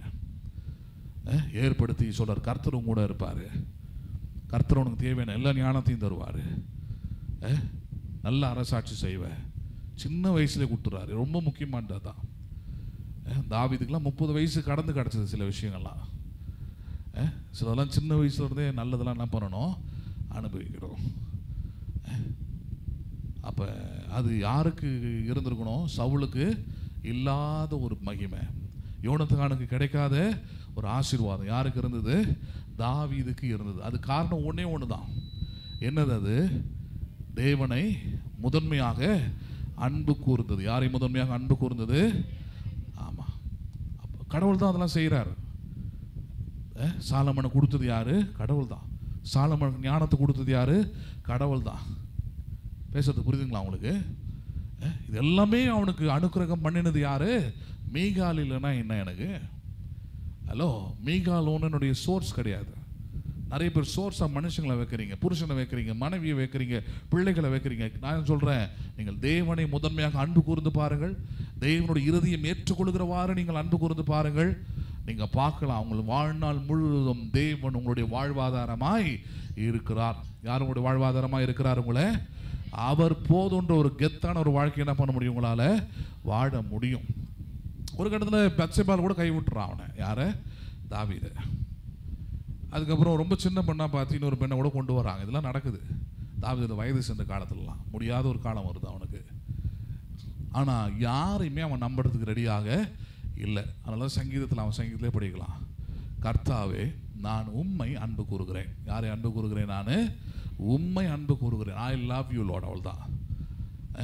இந்த ஒரு விஷயம் தான் பாருங்க, தாவீது கிட்ட பிரச்சனை இல்லையா இருந்தது. தாவீதுடைய வாழ்க்கை பாவம் இல்லாமல் பாவம் இருந்தது அவன் வாழ்க்கையில். தாவீது 100% 100% ஆண்டவர் சொன்னது தான் கேட்டான்லாம் கிடையாது. ஒரு வாட்டி தப்பாக செஞ்சுவிட்டு போயிட்டு சிறைச்சாலையெல்லாம் உள்ளே போயிட்டு உட்காந்துட்டு வந்தால் தான் அவன் எதிரிகளாலே சிறைப்பிடிக்கப்பட்டுலாம். ஆனால் ஒரு விஷயத்தில் அவன் ஸ்ட்ராங்காகவே இருந்துட்டான் சாகிற வரைக்கும். இதில் என் தேவனாகிய கர்த்தரை நான் முதன்மையாக அன்பு கூறு. அதான் அவனுடைய வாழ்நாள் கடைசியில் ஒன்று செய்கிறான் இல்லையா? என்னது அது? தேவனுடைய ஆலயத்தை கட்டுறதுக்கு பொண்ணு வெள்ளி எல்லாத்தையும் கொண்டாந்து கொடுக்கும் போது தனக்கு உண்டானது என்ன பண்ணிட்டான்? எல்லாம் எடுத்துகிட்டு வந்து கொடுத்துட்டான். ஒன்றுமே இல்லை. அதாங்க ஆச்சரியம். ஒரு ராஜா ஒன்றுமே இல்லை, எல்லாத்தையும் கொண்டாந்து கொடுத்துட்டான். ஆனால் மரணம் அடையும் போது வேதம் அவனை குறித்து எழுதுறது, அவன் ஐஸ்வர்யவானாய் மரித்தான். தன் பிதாக்களோடு எப்படி மரித்தான் அவன்? தாவீது பிச்சைக்காரனை கொடுத்ததுனால பிச்சைக்காரன் இல்லை அவன். ஐயோ பொண்ணு வெள்ளி எல்லாத்தையும் கொடுத்துட்டான் முட்டாளா இவன். இல்லை இல்லை, கடவுள் அவனை மரிக்கும் போதும் அதை என்ன பண்ணினாராங்க? பெருகு செய்தார். பிகாஸ் நீங்கள் எதை விதைக்கிறீர்களோ அதை என்ன பண்ணுவீர்கள்? அறுப்பீர்கள் என்பதுதான் பிரமாணம். பேசுறது புரியுதுங்களா உங்களுக்கு? The value is what you sow. அவ்வளோதான். அது 10 ரூபாயோ 2 பைசாவோ அதெல்லாம் பாயிண்ட் இல்லை. எதை நீங்கள் விதைக்கிறீங்க அதான் பாயிண்டாங்க. எதை நீங்கள் விதைக்கிறீங்க. நம்ம விதைப்புன்னு வரும்போது அதெல்லாம் நம்ம பெருசாக நினைக்கிறதே இல்லை, சாதாரணமாக எண்ணுகிறோம் நம்ம. ஆனால் நம்முடைய வாழ்க்கையின் செழிப்பியை தேவன் விதைப்பிலும் அறுப்பிலும் தான் வச்சிருக்கிறார் பாரு. விதைப்பும் அறுப்புன்ற பிரமாணம் சாகிற வரைக்கும் மாறுவதே இல்லை எந்த மனுஷனுக்குமே. தேவனுடைய பிரமாணத்திலே அதான். இப்போ தாவீது சரியான விதத்தில் முடிவு செய்கிறான். என் தேவனாகிய கர்த்தரை நான் நேசித்த மீகாலை விட அவரை தான் முதன்மையாக என்ன பண்ணுகிறேன்? நான் நேசிக்கிறேன். அதனால தான் அவன் தேவனுடைய இருதயத்திற்கு ஏற்றவனாக இருந்தான். அவனுடைய எதிர்கால வாழ்க்கை நல்லபடியாக ஆசீர்வாதமானதாக இருந்தது. அப்போ உங்களுடைய வாழ்க்கை, நம்முடைய வாழ்க்கை எல்லாமே நல்லா இருக்கணும், ஆசீர்வாதமாக இருக்கணும், செழிப்பாக இருக்கணும்னு அதுக்கு ஒரே ஒரு இடம் தான். என் தேவனாகிய கர்த்தரை நான் என்ன பண்ண வேண்டும்? முதன்மையாய் நேசிக்கணும். அதுவே தேவனுடைய இருதயத்திற்கு ஏற்றதாக இருக்கிறது. யாருடைய இருதயத்துக்கு ஏற்றதாக இருக்கிறது? நம்புறீங்களா நீங்கள்? அதனால தான் அந்த தலைப்பை கொடுத்துருக்குறேன். தேவனை முதன்மையாக நேசிப்பவர்களே தேவனுடைய இருதயத்திற்கு ஏற்றவர்கள். யாருடைய இருதயத்துக்கு ஏற்றவர்கள்? ஆமாம். ஏன் தாவீதுக்கு ஏற்ற தேவனுடைய இறுதிக்கு ஏற்றவனாக இருந்தான்னா தேவனை முதன்மையாக அன்பு கூர்ந்தான். லைஃப்பில் சேலஞ்ச் வருது, வராமலாம் இல்லை. ஒரு விசுவாசியோட வாழ்க்கையில் சேலஞ்ச் வரும். பணம் வரும், உலக உறவுகள் வரும், பிள்ளைகள் வருவாங்க, மனைவி வருவா, புருஷன் வருவாங்க, உங்கள் பொண்ணு வருவா, உங்கள் பையன் வருவான், எல்லாம் வருவாங்க. இது எல்லா சேலஞ்சிலையும் நீங்கள் நின்று காட்டணும். என் தேவனாகிய கர்த்தரை நான் முதன்மையாக அன்பு கூறுகிறேன். என்ன பண்ணுகிறேன் நான்? அப்படி அன்பு கூர்ந்து காட்டுங்களேன். தாவீதை போலவே யார் உங்களை விட்டு விலைக்கு போனாலும், யார் உங்களை வேண்டான்னு ஒதுக்கினாலும் உங்களுடைய வாழ்க்கை செழிப்பாக இருக்கும், மகிமையாக மாறும். இல்லைன்னா ஏமாந்து போயிடுவீங்க. பேசுறது புரியுதுங்களா? எழுதுன்னு இருப்போம்.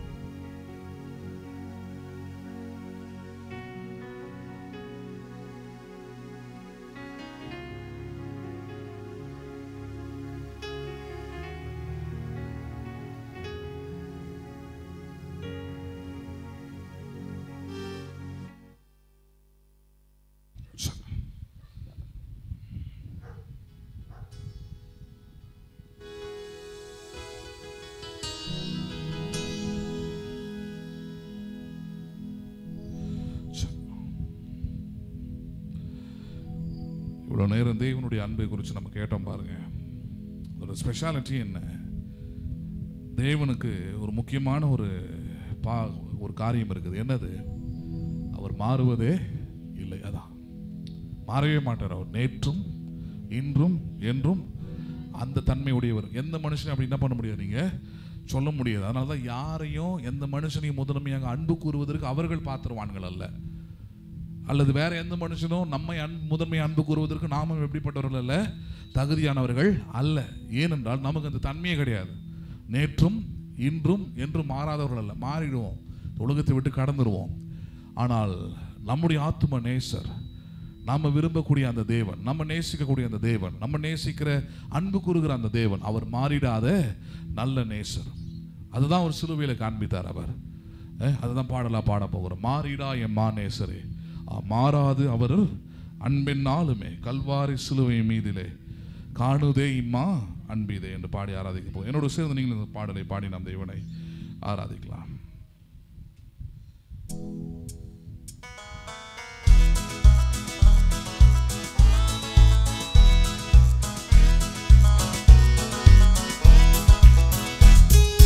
மாறிடா எம்மா நேசரே,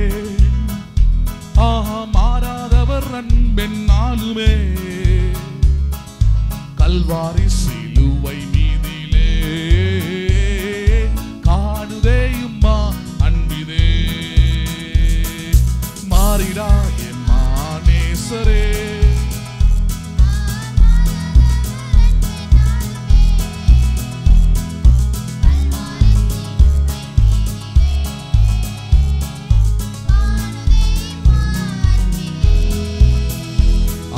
இயேசுவின் மகா அன்பிதே, அதன் ஆழம் அறியலாகுமோ.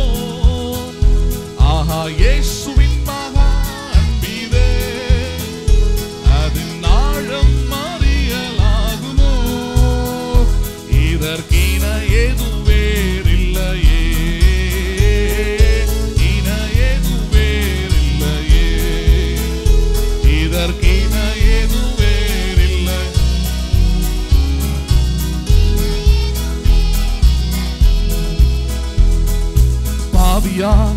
இருக்கையிலே அன்பால் பாரில் என்னை தேடி வந்தாரே. நீசன் என்றுன்னை தள்ளாமலே நேசனாக மாற்றிடவே. பாவியாக இருக்கையிலே அன்பாய் பாரில் உன்னை தேடி வந்தாரே.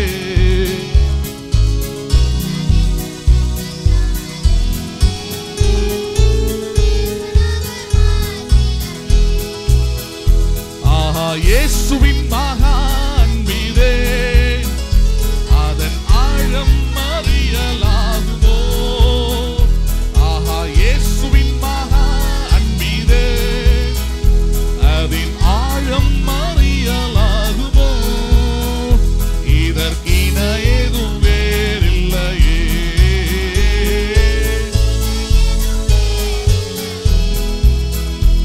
இதற்கின ஏதும்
தேவனின் பின் சாயல் அணிய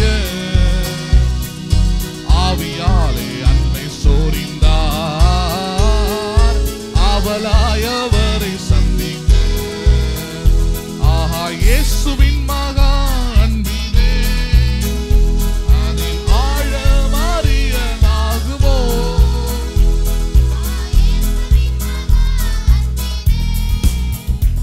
அதில் ஆழம் அறியலாகுமோ.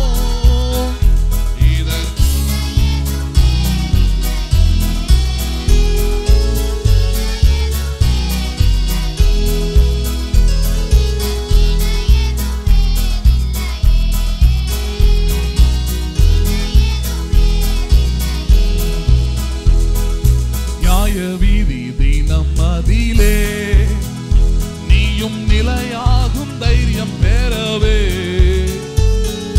பூரணமாய் அன்பு பெருக உன்னியரின் அன்பு வல்லதே. நியாய வீதி தினம் அதிலே நீயும் நிலையாகும்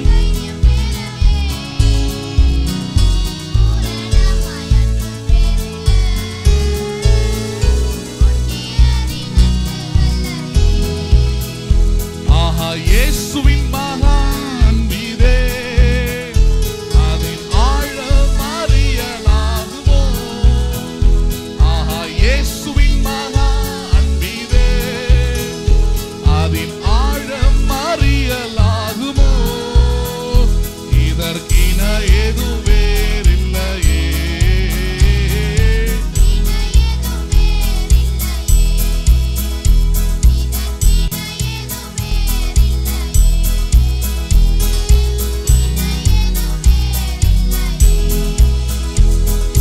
பயமதை நீக்கிடுமே யாவும் பாரினிலே சகித்திடுமே.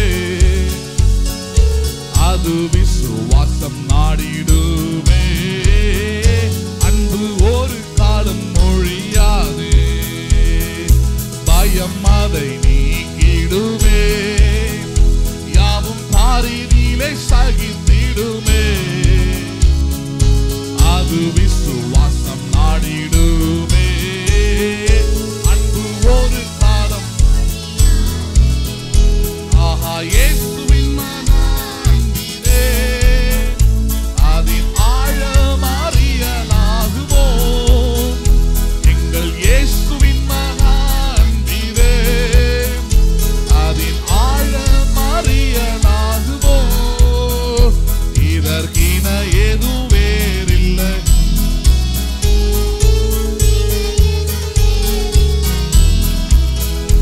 இதற்கின ஏது வேறில்லை.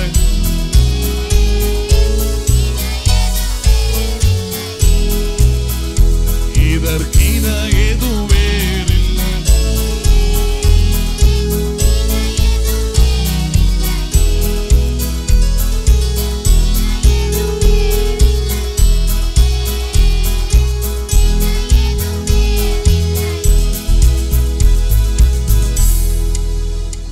நாம் ஜெபிப்போம். எங்கள் அன்பும் இரக்கமுள்ள பரலோக தகப்பனே, உம்முடைய அன்பு அது மகா பெரியதானவரே. அதற்கு ஈடு இணையே இல்லை. கல்வாரி சிலுவையிலே நீர் எங்களுக்காக உம்முடைய அன்பை வெளிப்படுத்தினீர். பாவிகளாய் இருந்த எங்களை நீதிமான் என்கிற நிலைக்கு உயர்த்தினீர். குறைவிலும் தாழ்ச்சியிலும் வறுமையிலும் இருந்த எங்களை செல்வந்தர்களாக மாற்றும்படியாக எங்களை உயர்த்தினீர். பலவீனத்திலும் வியாதிகளிலும் மடிந்து போக வேண்டிய எங்களை உம்முடைய பலத்தினால் இடை கட்டி உம்முடைய சுகத்தை எங்களுக்காக வைத்து விட்டு எங்களை உயர்த்தினீர் ஆண்டவரே. பாவிகளாய் அக்கிரமக்காரராய் இருந்த எங்களை நீதிமான்களாக உயர்த்தினீர். இப்படி எல்லாவற்றிலும் எங்களை உயர்த்தின உம்முடைய அன்புக்காக நாங்கள் உம்மை ஸ்தோத்திரிக்கிறோம். சகல விதமான நன்மைகளினாலும் நம்பிக்கைகளினாலும் எங்களுடைய உள்ளத்தை நிரப்பினபடியால் நாங்கள் உம்மை ஸ்தோத்திரிக்கிறோம் ஆண்டவரே. இந்த உலகத்தில் நீர் மாறாதவர், அதனால் நீர் தந்த உம்முடைய அன்பும் மாறாதது. இந்த உலகத்தில் வேற எங்கேயுமே அப்படிப்பட்ட ஒரு அன்பை நாங்கள் காணவோ பெறவோ முடியாது ஆண்டவரே. அப்படிப்பட்ட அன்பை அறிந்து கொள்ள புரிந்து கொள்ள நீர் எங்களுக்கு தந்ததான நம்முடைய வார்த்தைகளுக்காக நாங்கள் ஸ்தோத்திரிக்கிறோம். அப்படிப்பட்ட மாறாத அன்புக்கு எங்களுடைய பதிலாக நாங்கள் செய்வதெல்லாம் நீர் எல்லாவற்றையும் துறந்து உம்முடைய முதன்மையின் அன்பை எங்களுக்கு தந்தீர். அதே அன்பை என்னுடைய வாழ்க்கையின் முழுவதும் நாங்கள் உம்மை முதன்மையாக அன்பு கூற எங்களை பலப்படுத்துவீராக ஆண்டவரே. அதற்குரிய ஞானத்தை தருவீராக. இந்த நாளிலும் கேட்ட சத்திய வசனத்தின்படி ராஜாவாகிய தாவீது தேவரீர் உம்மை எல்லாரை காட்டிலும், தான் நேசித்த பெண்ணை காட்டிலும், மனைவியை காட்டிலும் உம்மை முதன்மையாக அன்பு கூர்ந்தான். மற்ற எல்லாருடைய அபிப்பிராயத்தையும் தள்ளிவிட்டு உமக்காக நான் இன்னும் நேசனாவேன், இன்னும் நான் தாழ போனாலும் போவேன் என்று சொன்ன அந்த தெய்வீக அன்பை, அந்த மெய்யான அன்பை தாவீது வெளிப்படுத்தினான். அப்படிப்பட்ட அன்பையே ஒவ்வொரு விசுவாசிகளும், இந்த வார்த்தைகளை கேட்டவர்களும் ஆராதித்தவர்களும் வெளிப்படுத்த நீர் உதவி செய்வீராக. அப்படிப்பட்ட அன்பை காண்பிக்க நாங்கள் கடனாளிகளாக இருக்கிறோம். அப்படிப்பட்ட அன்பை காண்பிக்கும்படியான ஞானத்தை, கர்த்தர் உணர்வை ஒவ்வொரு நாளும் எங்களுக்கு தருவீராக. இதற்கு சவாலாக வருகிற எல்லாரை காட்டிலும், பேதுருவிடத்தில் கேட்டது போல இவர் எல்லாரை காட்டிலும் நீ என்னை அதிகமாக நேசிக்கிறாய் என்று கேட்டீர். ஒவ்வொரு நாளும் அப்படி நிதானித்து நாங்கள் உறுதி செய்து கொள்ள, எல்லாவற்றை காட்டிலும், எங்களுக்கு உண்டாயிருக்கிற எல்லாவற்றை காட்டிலும் உண்மையே நாங்கள் முதன்மையாக நேசிக்கிறோம். நேசிக்கும்படியான இருதயத்தையும் வாழ்க்கையும் செயலையும் கிரியைகளையும் கர்த்தர் தருவீராக. அதிலே எங்களுடைய வெற்றி அடங்கியிருக்கிறது, அதிலே எங்களுடைய சமாதானம் அடங்கியிருக்கிறது, அதிலே எங்களுடைய நல்வாழ்வும் அடங்கியிருக்கிறது ஆண்டவரே. அதுவே இந்த உலகத்தில் நிரந்தரமானதாக இருக்கிறது. அறிந்து கொள்ள, புரிந்து கொள்ள நீர் தந்த இந்த நல்ல மாலை வேலைக்காக நாங்களும் ஸ்தோத்திரிக்கிறோம். குடுகி வந்த ஒவ்வொரு பிள்ளைகளையும் கர்த்தர் நீர் ஆசீர்வதிப்பீராக. பிரசன்னம் மகிமை அவர்களை காத்துக்கொள்ளட்டும். இயேசுவின் நாமத்தில் ஜெபிக்கிறோம் எங்கள் ஜீவன் நல்ல பிதாவே, ஆமென். என் ஆத்துமாவே கர்த்தரை ஸ்தோத்திரி, என் முழுமே பரிசுத்த நாமத்தை ஸ்தோத்திரி. என் ஆத்துமாவே கர்த்தரை ஸ்தோத்திரி, கர்த்தர் செய்த சகல உபகாரங்களை மறவாதே. ஆமென். ஆசீர்வாதம் நம்முடைய கர்த்தராகிய இயேசு கிறிஸ்துவின் கிருபையும், பிதாவாகிய தேவனுடைய அன்பும், பரிசுத்த ஆவியானவருடைய ஐக்கியமும் இன்றைக்கும் என்றைக்கும் சதா காலமும் நம் அனைவரோடும் கூட இருப்பதாக. ஆமென், ஆமென். So God bless you. மீண்டும் உங்களை நாளை மாலை 5வது நாளிலே சந்திக்கிறேன். கர்த்தர் உங்களை ஆசீர்வதிப்பாராக.